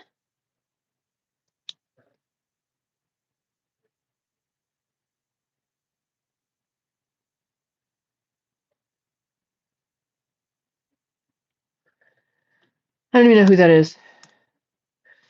Oh, that's weird. I do look like her a little bit, huh? Nobody's ever told me that. That's super trippy, bro.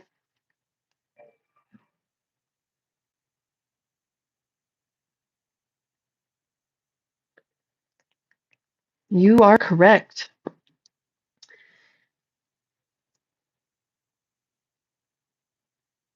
Huh.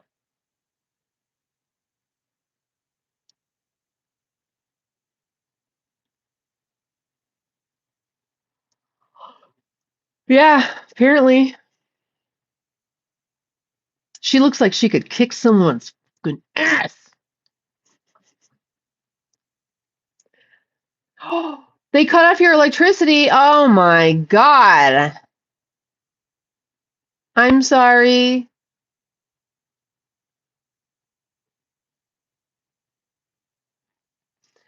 My mom said I'm a cross between, well, when my hair is brown, she said I was a cross between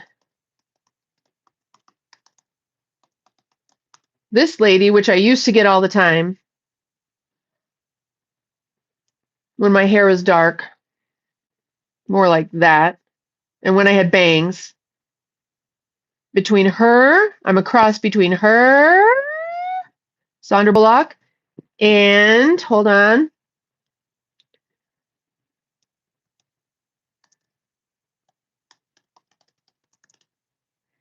And ooh, they don't look so good now that they're older.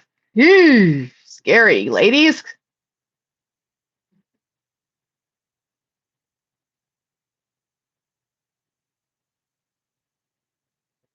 Hold on.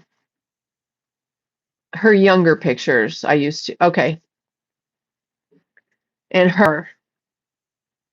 If you take Sandra Bullock and this lady, Ashley Judd, that's what my mom thought I looked like. And then when my hair was blonde, I hear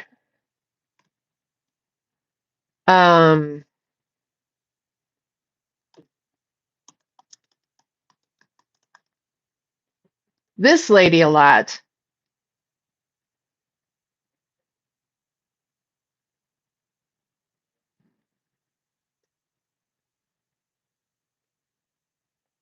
Focus. What's wrong with you?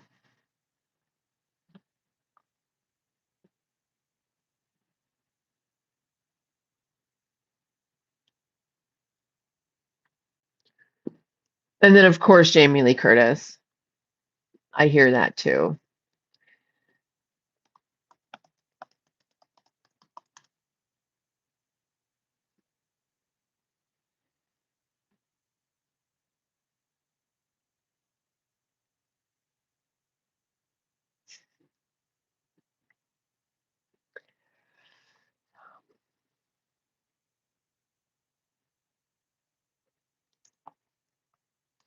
And it's so interesting, actually, because my best girlfriend growing up looks like Jamie Lee Curtis and heard it all the time, but I never thought the two of us looked alike. 174 IQ, 10th grade dropout going. Dude, homie, I'm going to just help you out here. You're not 174 IQ. Sorry.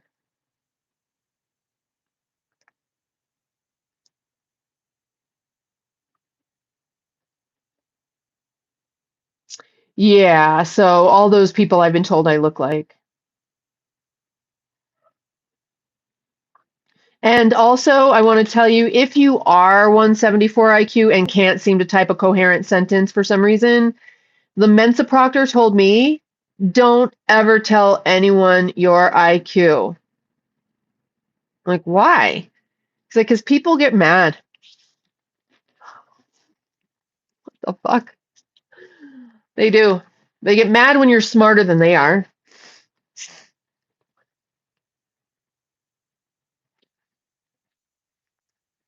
They get mad when you're funnier, when you're prettier, when you're more authentic. They get mad. So I get it. So let's just pretend you're 174 IQ. Don't tell anyone.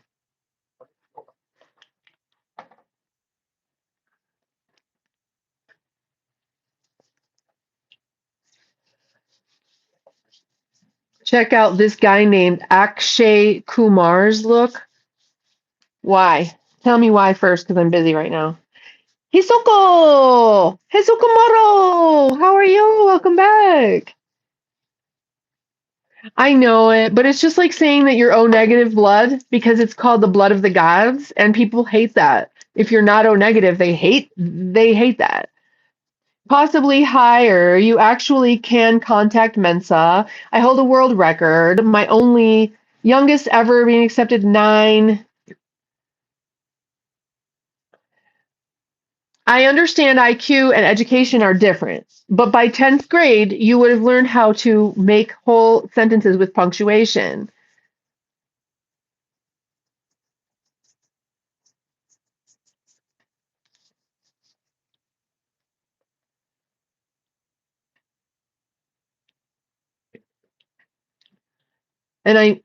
So you're saying I should call Mensa and check on your IQ? Is that what you mean? Joel Oliver with his useless world record. Okay, well, now how you are communicating in a way I can understand. Why don't you do that every single time?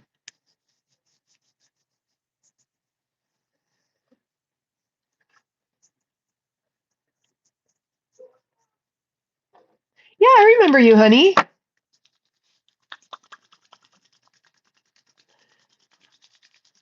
The Mensa proctor gave me good advice.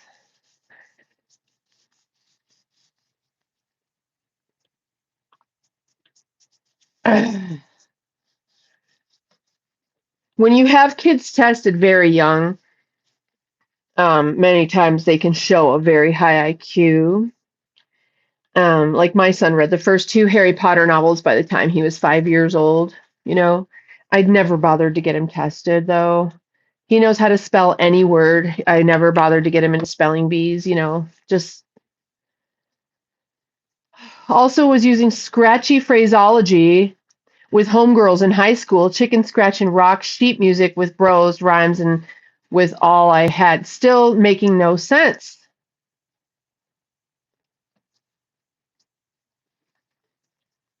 Yeah, I taught my children how to read very young using not only reading math, but also encyclopedic knowledge.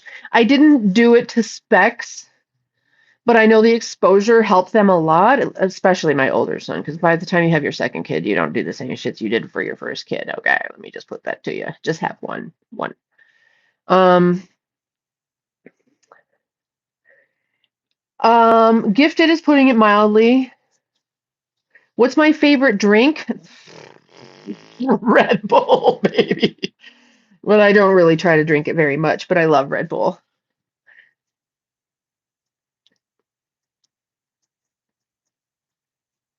Here in America, they don't want us drinking healthy stuff. Even if I drink the water, it's full of garbage.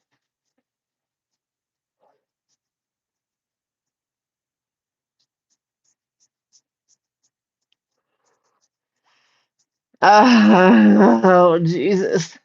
It's like once I move from one part to another part and touch it, I'm like, ow, yow. This is magnesium, y'all. What's up, Charles? You gonna be okay? Givara, is it nighttime then there in Syria? It must be getting close. I hope that you're finding a way to stay cool and move some air. Water and air really helps cool things down. Homeschooling, putting it mildly, as I was very much homeschooling at first, and then I learned that it's kind of just not necessary. Let them focus on what they want to learn because everyone specializes. You don't need to be well-rounded, because scientifically and neurologically speaking, right? You can learn stuff, but if you never use it, those pathways, the neural pathways, atrophy. So don't bother learning shit you don't need to know. Focus on what you will need to know. Focus on the stuff you're interested in. Damn, look at my biceps.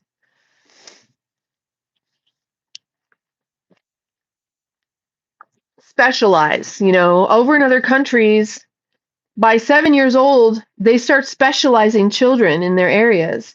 Don't be well-rounded. That's a myth. I can't. It's flab? I don't know. Is this just flab? What's in there? Is that a muscle? Yeah, that's a muscle. Ooh, what muscle is that? My armpit muscle. That's how you go.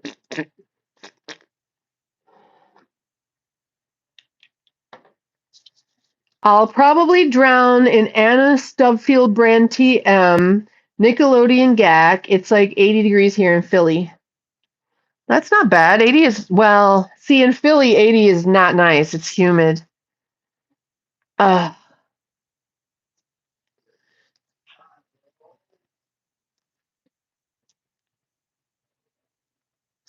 Philly. Brian, aren't you in Philly?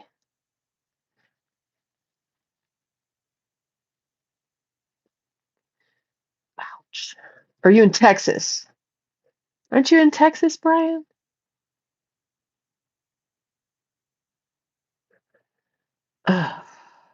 Oh, you're an hour and a half outside of Philly. Okay. Where? I think you already told me. Ouch. Hi, everybody. Hey, hi. Hello, lurkers. If you're new to the channel and you don't know me, my name is Geneviève. I was born in the year of the dog. I don't think I'm a dog. And, we just come in here and hang out and everything. Go ahead and smash that like button. Lets the algorithm know that, you're having a decent time here.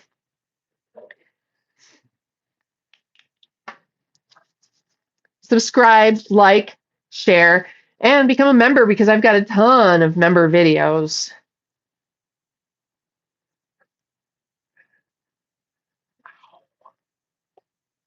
Ugh, that's the worst. That's the worst right there. Ouch. Crouch? What's crouch?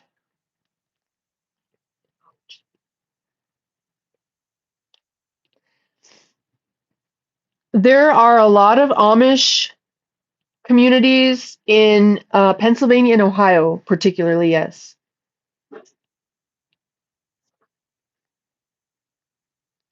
Oh, man, that's so sore.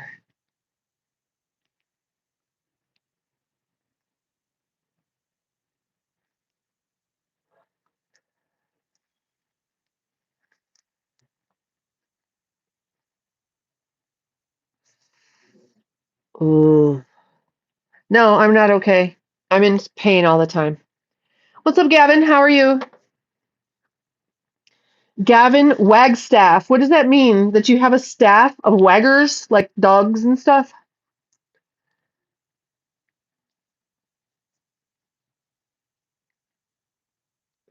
Are you the dog boss? Was your ancestor with that name the dog boss? Didn't you ever wonder what Wagstaff came from?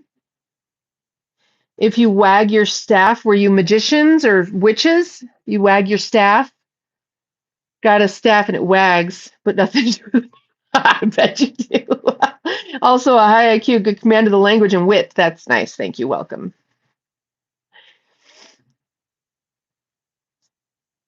Welcome in. I'm Geneviève. And I'm so sore. Look at back up to 154. That's so funny. Oh, Buddy P, thank you, babe. Thanks for being here. Juanita, I've come across a couple communities in Alpena, Michigan, like, oh, really? Rose City, very nice earthlings. Really? Alpena, Michigan, yeah, we used to go snowmobiling up there. Mr. Pizzle, thank you.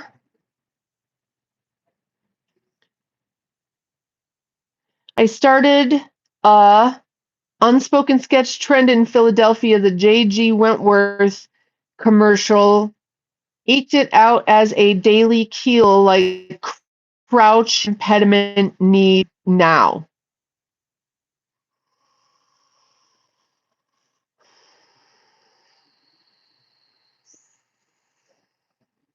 Hi, Kanan from Turkey. I want to move to Turkey. You want to trade citizenships?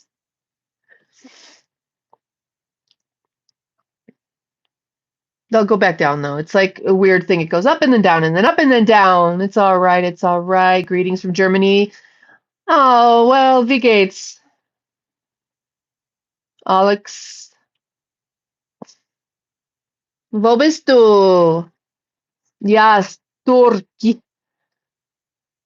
I'm sorry, Joel. I need to take a break from trying to understand you because it makes my brain feel like someone's pouring acid on it. I don't even know that one, Joel.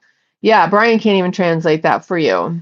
Yes, myself had land inside Mio, Michigan, and McKinley. Michigan and McKinley. What's Mio? Is that a typo? Nice to see you, Alex. Thank you. Oh, I'm doing well. What are you doing? I'm just trying. You're from Cologne. Hello. Ça va?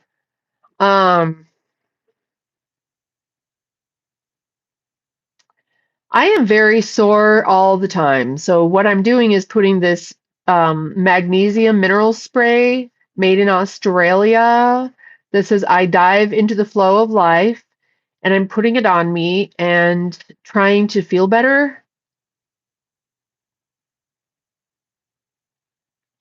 Who am I? I'm Geneviève. If you don't know my name, everybody, my name is Geneviève.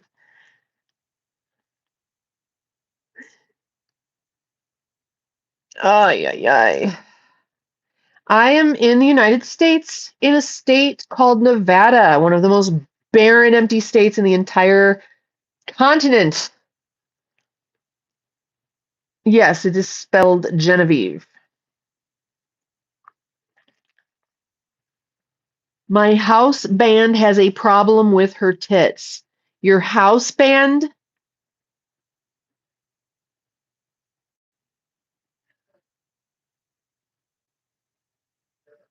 They have a problem with my tits. Wow. They sound like they're very immature titty babies.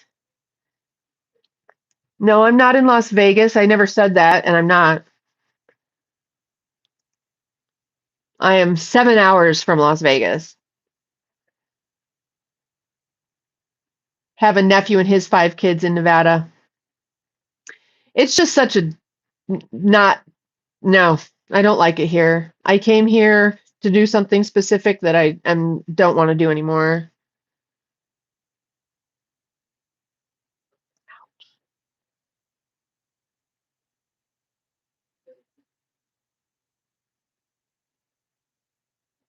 Kenan, so your house band is worried about my health? Did you come here to tell me that?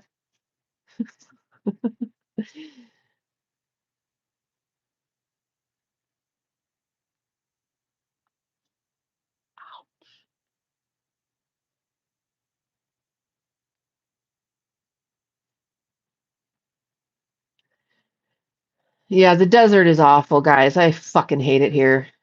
I tried to love it. I'm like, girl, change your attitude. Look for things you can love about Nevada. I tried. Thank you, Kenan.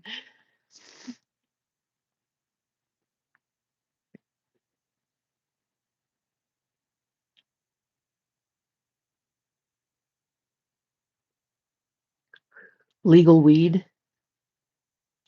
There's a lot of other places with legal weed, like California, which is 10 miles from me, basically.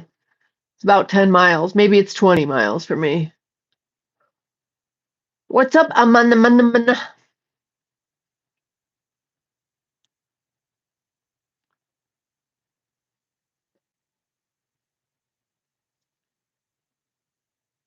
Okay, you're right. That is about the only thing that's good about it.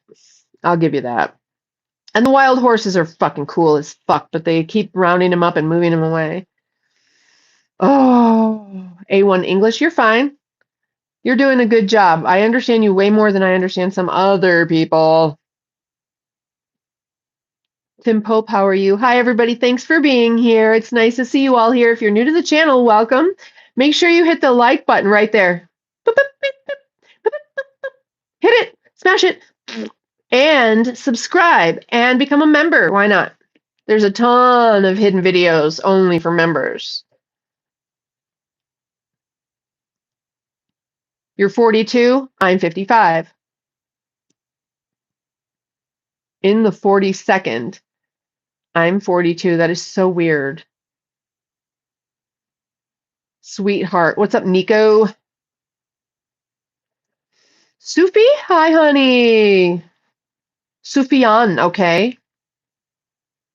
Do I have a backache? I've got a whole entire body ache. Whole body. You know, and in that drone video, in those stupid Birkenstocks, they even make me walk like a duck. That's not really how I walk. My mom saw, oh, I'm not reading it.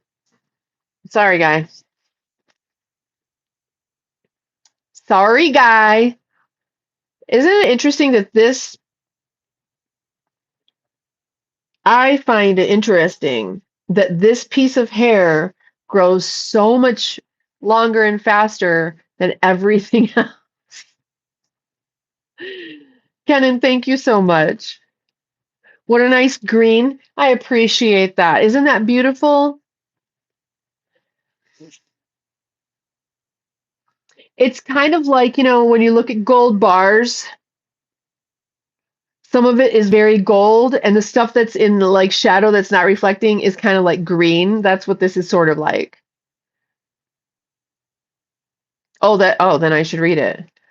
My mom's side have been Episcopal by dowry for 6th generation. My pop's side are non-practicing stoked.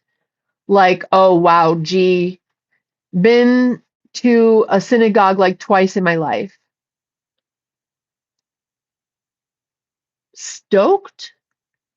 What's that? Never heard of it. I like your hairs. Thank you.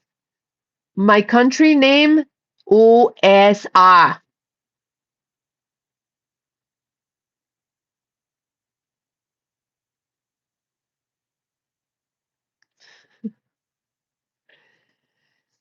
Oh, happy about his heritage. Oh, okay. Thank you.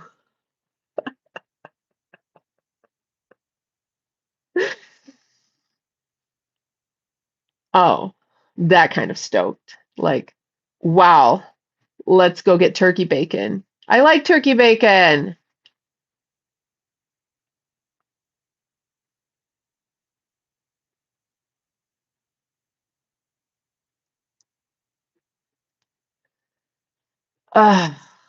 Alex, thank you. Oh man, alive. It's just so sore, guys. Thank you, Sufyan. Rodrigo, thank you. Rodrigo Rodriguez Duarte. You like how I say that, don't you? Rewind, watch again. Kenan, no sir. No sir.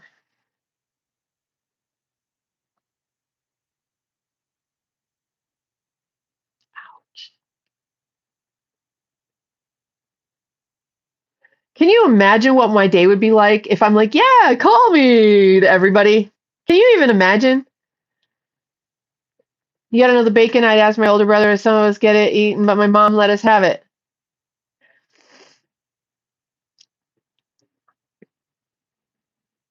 I don't know. I'm probably about to get off fairly soon. I do need a massage real, real bad every day. I don't know if you guys ever watched Madonna's movie Truth or Dare. Probably not. But she got a massage every day, maybe twice a day before and after the show.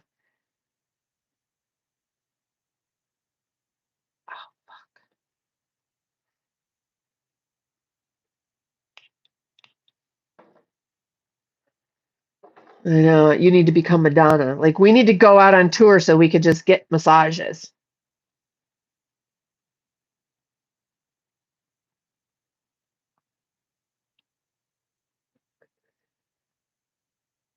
Women are supposed to go braless, buddy. Probably the reason we wrap them up is because people can't shut the fuck up about it. And they're like, Mommy. So we have to if we want to go anywhere. But women aren't supposed to wear bras. It restricts lymphatic flow. Very bad. Madonna. Yes. What about her? Yeah, Sufyan. I'm sure you can. See, that's the problem about having so many people on is then you get a lot of people talking about some dumb shit. I can massage you. I mean, look at this guy. Your tit's very nice. I didn't ask. I literally didn't ask you, but whatever. Yeah, my patience is wearing thin because the more people that come in here, the more shit they talk and the more irritated I get that they can't just be like civilized towards me. I did not ask you. Do I like Madonna? Well, not a fan of her music. Not a fan of her acting. Um, I think she is an interesting character on a journey. Um, I think there's something a little bit wrong with her. I mean, I'm not going to dislike her. I don't know her, but I think that she's fascinating in a kind of like morbidly curious kind of way. I don't know that she's particularly deep or wise. I don't know. Some guys are fucking weird. Like, don't you know about basic chivalry and etiquette and manners and how to be respectful towards someone? Do you want someone talking to your mom like that? Like, Kenan, what would you do if someone walked up to your mom and was like, hey, nice tit? If you can be respectful, then we'll all have a good time here.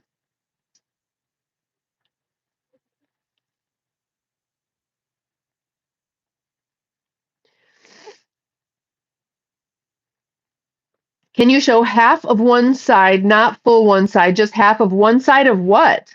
Go ahead and say it so I can block you because you're dumb. So anyway, what else is going? Hi, everybody. Thank you so much for stopping by. If you're new to the channel, my name is Geneviève. Smash that button right up there. Subscribe to the channel so we can all have a good time together. And also become a member because there's so many hidden videos that you guys don't get to see. Thank you, Alex. Alex thinks I'm funny.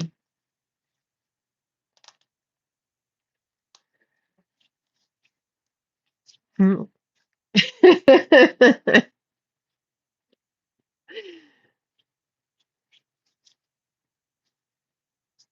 Thank you, Alex. Alex Kern. He's got the umlaut above the O, which means the O goes Kern.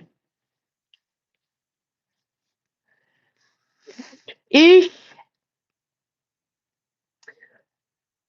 ich studiere Deutsch in Universität 3 Jahren. So ich spreche Deutsch ein bisschen. But sometimes I have completely fluent German dreams. Sometimes I get into I'll just start speaking German. German things will come to my mind, and then I think I know what they mean, and I type it in, and I'm right. Cologne. Cologne is Französisch. Cologne, Französisch.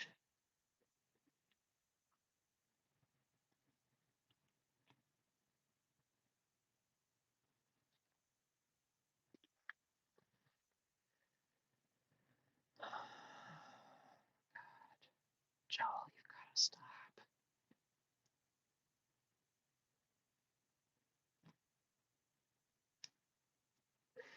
Well, I feel like a little bit better now. Oh my God, my whole back though.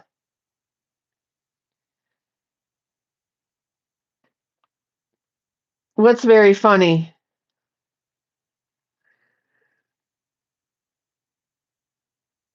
Yeah, I'm not even reading them anymore. I just can't because I'll get irritated. And you see my patience is wearing thin. And as I said, I mean, at least I'm self-aware to know that if I read too much nonsense that I get irritated. My favorite food, don't have one. Mana. Kenan, you doing all right? All good? Communication is very important to me. Respect and manners is very important to me. And people that don't communicate well and don't have respect or manners, I do tend to get frustrated, honestly, you know? But I did sleep well last night. I think I'm doing a pretty good job rolling with the stupid punches. Ow, mommy,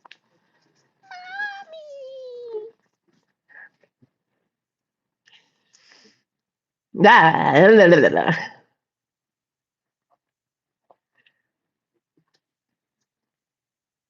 Buddy, look at me. Buddy, buddy. Buddy. Buddy. He's not dead. Buddy. Are you a good boy? Are you a good boy? Oh my God, he's totally ignoring me. There you go, you good boy. Aw, he wants belly scratches.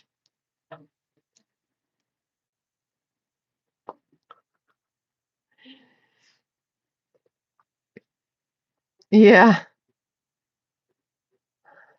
But he was just moving, so he's not, hey, Frank, you're back. Oh my God. So I looked back on that sleep stream that I did just make members only. And you were right, man. I slept in the same position for hours. I did that last night too. You have a buddy and your name is Buddy? That's so cute. You know, we have a Shadow and a Buddy. And because I let Trinity, my child, name the animals. So we got the animals that every kid wants to name their animal, are the names we got. Oh, thank you, Sufyan. I really try to be friendly. I try to be nice to people. When people come on and they start talking shit too much, I do get, it wears on my nerves like sandpaper.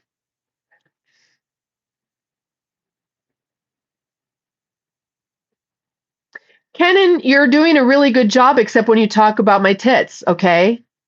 You want me to talk about your little dick? No, it's probably irritating and rude. So just don't talk about my tits and we'll all get along just fine. Like, what the fuck? Ugh. Sorry, I'm still trying to clear out this whatever it is. Better sleep. Did I probably just lose like most people? No dick. You have no dick? I kind of believe that, actually. Genevieve, your heart is obviously made of mana. I personally have no stones to stilt. Good move with the hair. Thanks, buddy. Yeah. I try to be a nice person. Yeah, we got to go like this for the morons. There you go, dummies. Blame it on the guys that can't keep their mouths shut. It's all their fault.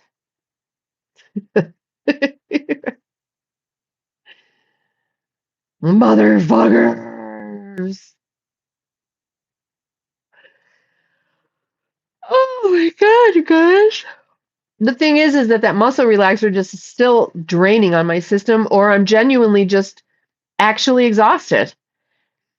And it's only been what? How long haven't I drank coffee? Like several days, not even a whole week, probably, right? Was I drinking coffee a week ago? I don't even really remember. My whole self flipped when they shut CERN off. Caffeine withdrawal and probably weed withdrawal and meat withdrawal. I feel much better when I eat okay, honey, go have a fun 420 when I eat beef, but I don't want to eat any beef.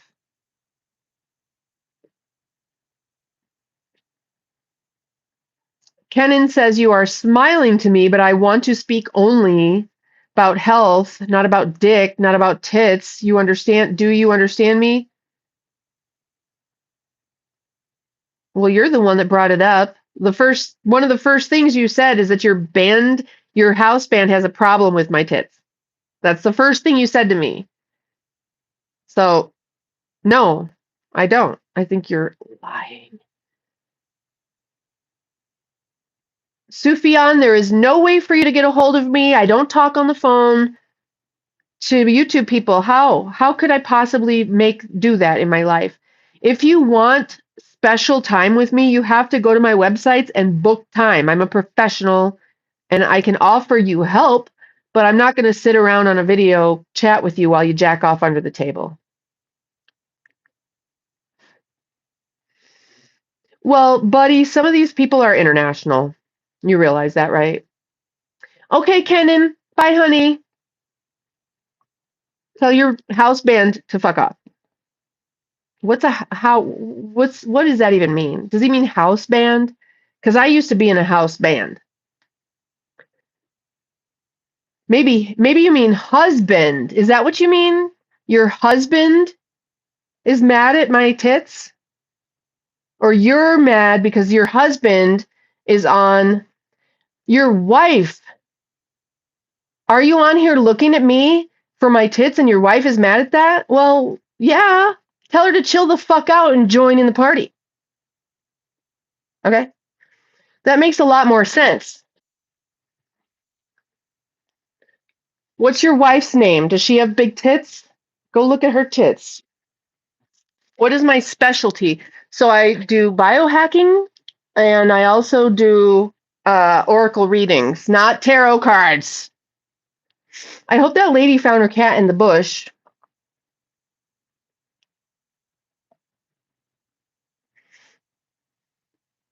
This chair is blocking the wind. That's much better.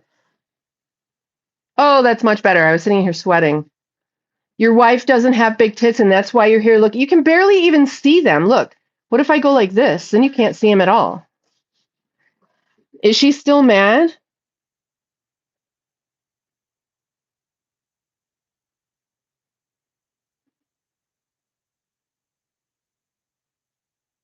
Hey, you guys, if you're married and you have a wife and she doesn't want you on here looking at me and she won't join in the fun, go away. Be a good husband. Don't be a douchebag husband.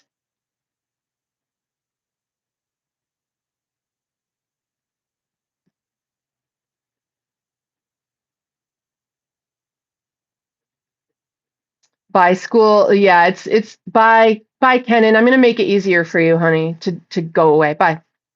Why don't you go hang out with your wife and make her feel important? What the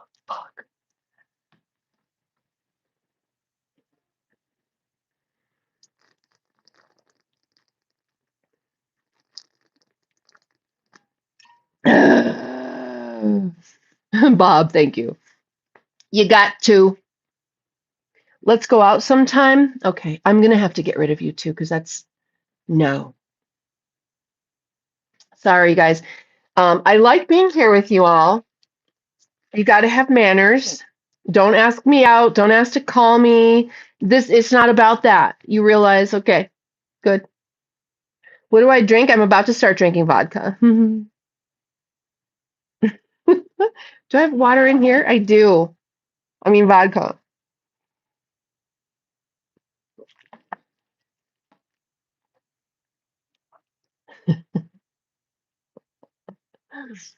Dirty motherfuckers.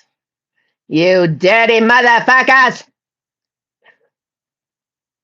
See, the thing is about a live stream, I can say the same exact words. As long as I'm smiling, people will watch. If I'm not smiling, I can say the same exact things and people will scroll away. I should drink tequila? Yeah. Tequila's for married folks, in my estimation. Vodka. I am a good Russian woman. I'm a Ruski. You have leggings? Oh, jeans. Is that a statement or a question? There's no punctuation.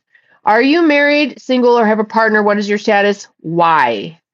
Tell me why how will that make your life better to know? As long as I'm smiling, I can say anything I want. Crown Royale. I'm single. What's up? Vodka Gorbachev. What does that mean? Gorbachev. Oh, vodka Gorbachev. Turn around, please. Okay, close your eyes. I'm about to turn around. Ready? Close your eyes. Okay. I don't like it when people tell me what to do.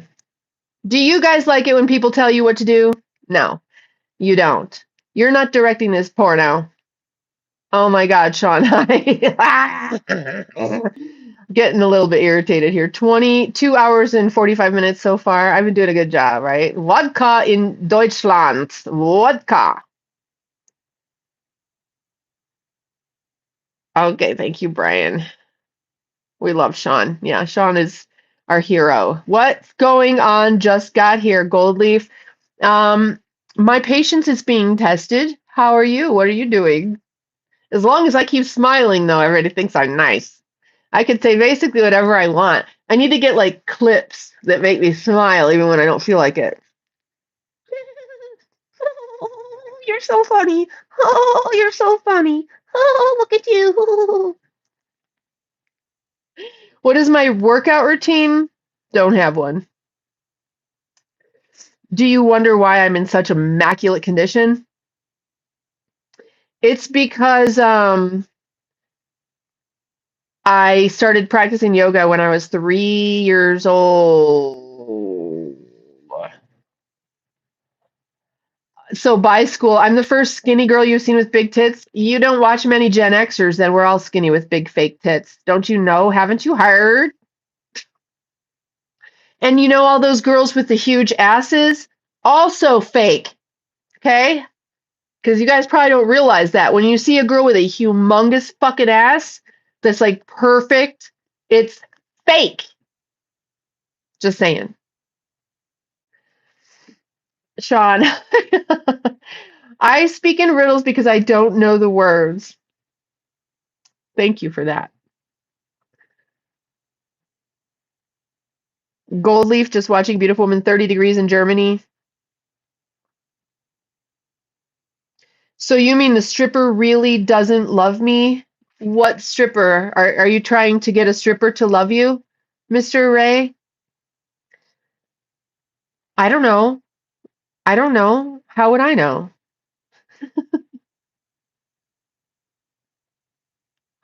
Character is bigger than phony. Noted. What does that mean, Joel? Joel, you're going to have to translate your own comments now. What does that mean? Alex, thanks for being here with me because, some of you guys are awesome and I love talking to you. Even if you're not native English speakers, it doesn't matter. Some of you I really like hanging out with and talking to, and then some of you I really, really, really, really don't.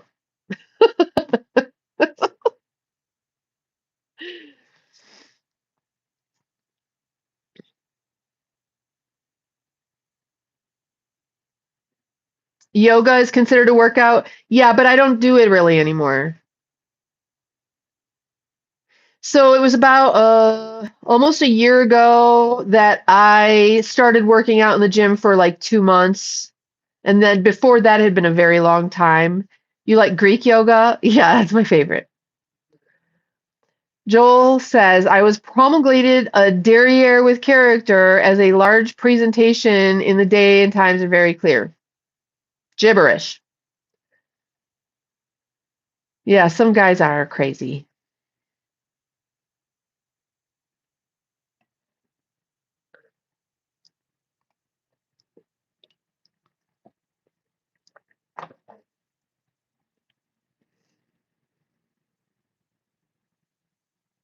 And then there are the creepy guys. The creepy guys.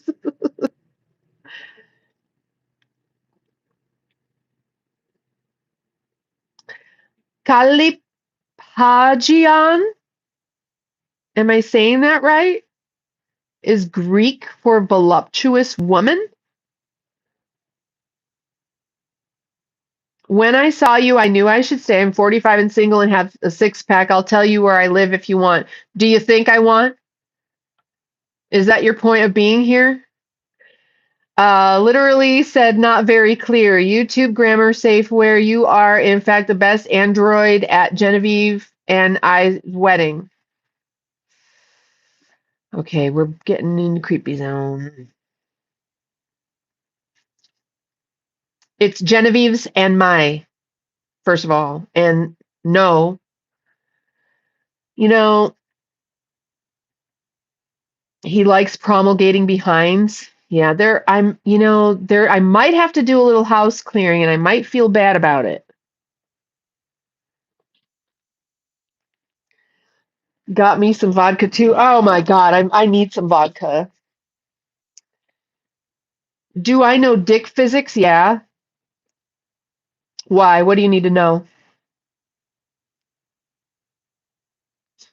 Do you need some dick physics lessons? Apologies, I said I to be analogous, not mine. It's Genevieve's and my. See, that's the thing. You only think you know what he's saying, Sean. It's hard to tell. And after almost 3 hours of this, it gives me a headache. Thank you, Alex.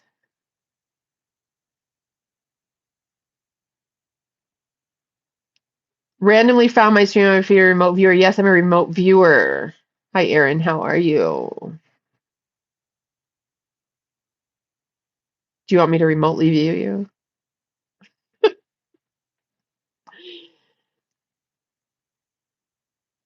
I actually did a remote viewing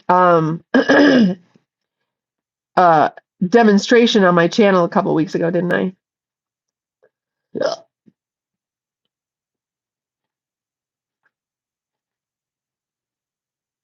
I'm remote also. How could I not be? So yeah, a couple weeks ago, I did a remote viewing demo, and it came out quite nice.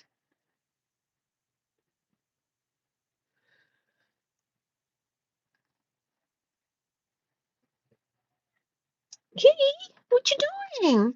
Come here. Hi. Hi, kitty.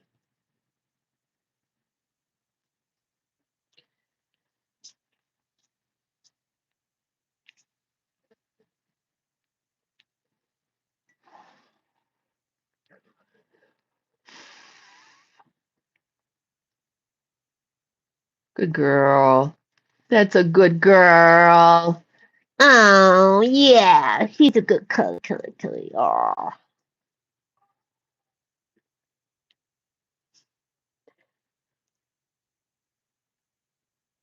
She's a good girl. Hi. This is Taco Cat. Who named her? I don't remember who it was that named her. Do you guys?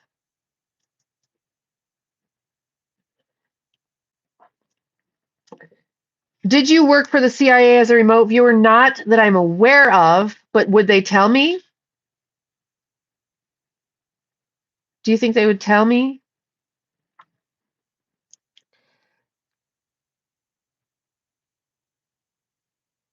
You have 3 cats? Oh, battery's dying.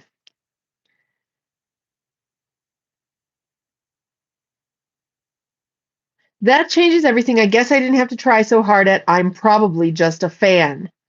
That was a relatively coherent sentence, but still it didn't make sense.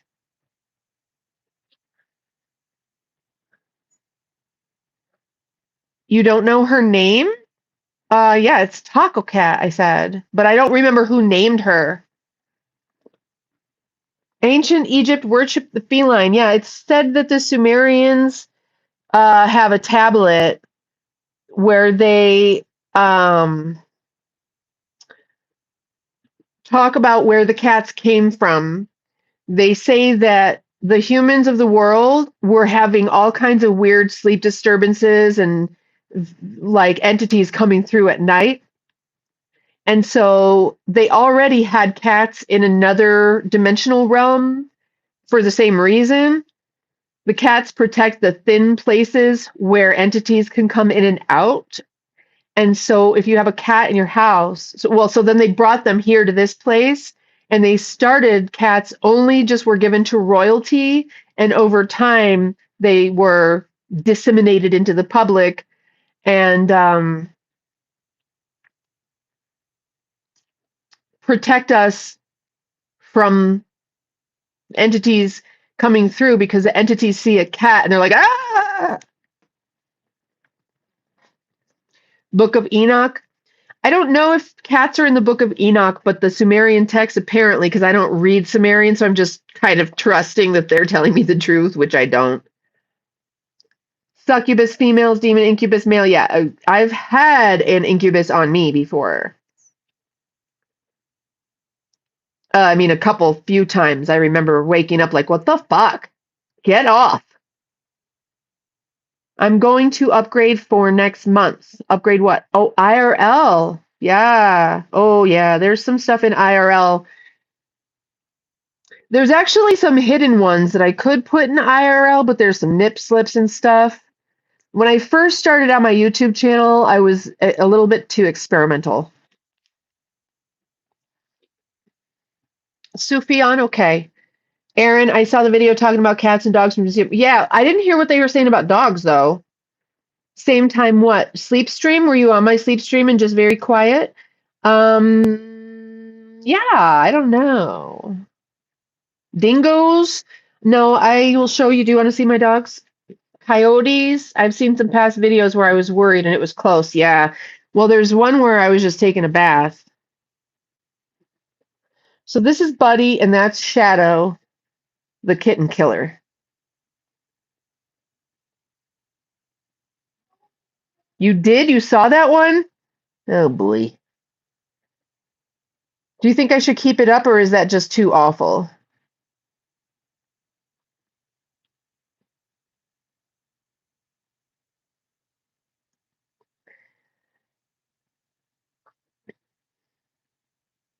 Keep them all up. Of course.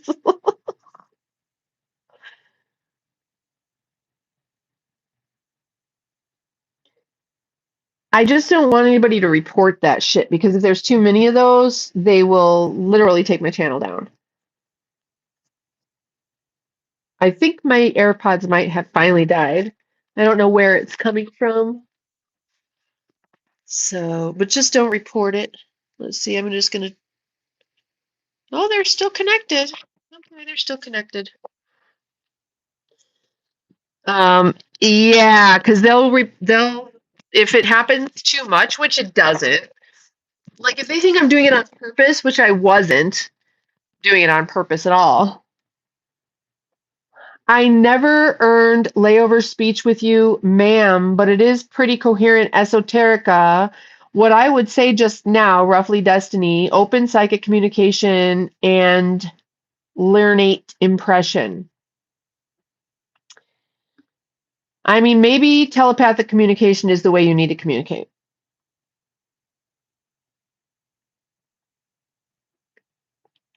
Okay, there's only 60 people here. I think I can get off now. Not that kind of off, you perverts.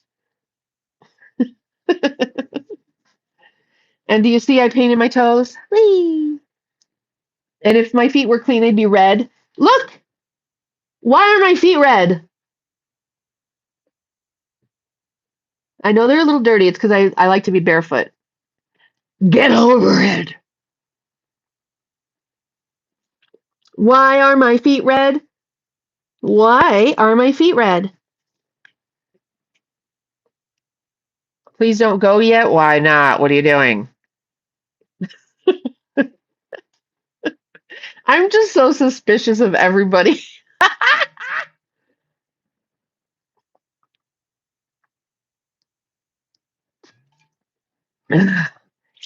Since we've been sitting here, you guys, I drank this whole bottle of cold water. 48 ounces. Where you going, kitty? Don't go. Herb, hi, hi. I mean, yeah, it's been a good stream. I got some good sleep last night. I'm a little bit like hung over from that the muscle relaxer. I don't like that. Life is getting so strange. Yeah, life is strange. Remember that song by Talking Heads? No, by Missing Persons. Life is awesome when you don't ba-da-bum-bum, da-da-ba-bum-bum, sa-ba-bum-bum, da-da-bum-ba-dum-doo, giddy-bip-bum-bum, ba-da-bum-ba-dum-doo.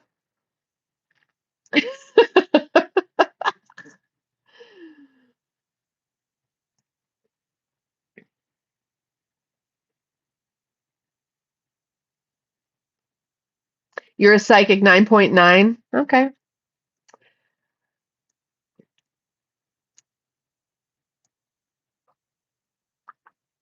Life is so strange when you don't know. People are strange when you're a stranger. Yeah, the Doors, he knew what was up. Okay, you guys, look, I'm telling you, Jim Morrison is Chevy Chase. Watch this.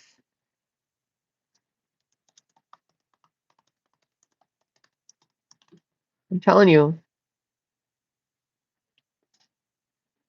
Watch.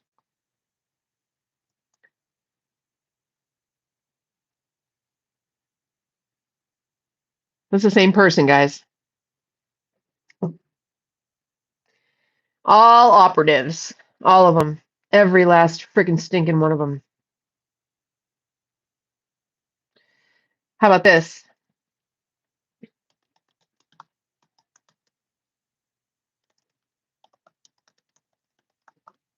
Watch this one.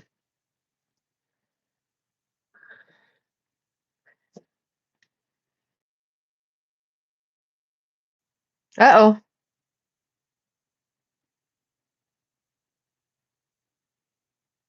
That's the same guy. Why won't it focus?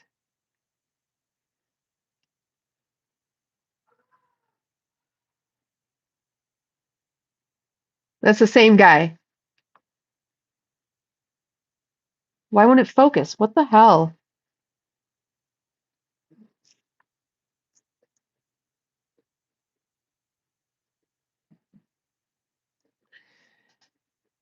Edward Norton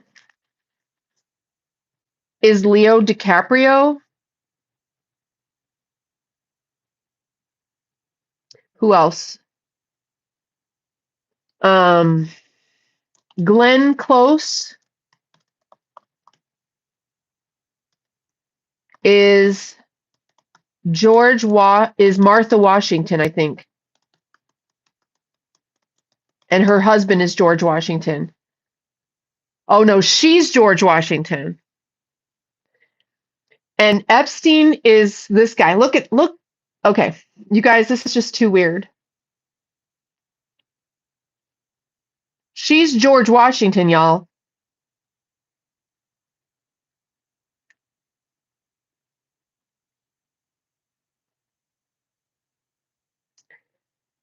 Is my phone programmed not to focus on this? And look at him. Look at this fucking guy.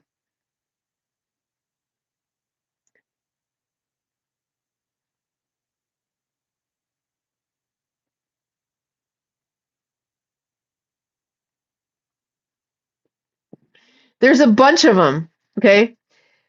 So, you know, the stars on the Hollywood Walk of Fame are stars.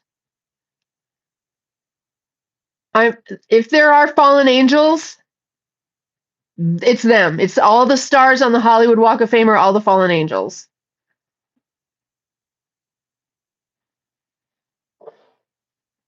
But they come through in pairs. So her husband is Martha Washington. Glenn Close and her husband. Watch. They need to show both of them because they literally look exactly like Martha and George.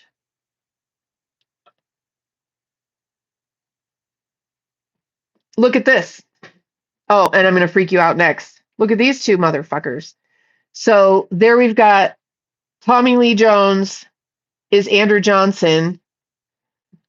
So there's Martha Washington and George Washington. Oh, please show it.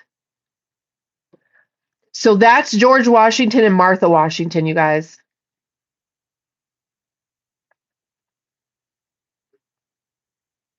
I'm telling you. I'm telling you the truth. Okay, I'm going to really freak you out now. Wait. See, they just wiped my brain. They just were like, no, you can't talk about that. I was going to show you someone. Hang on.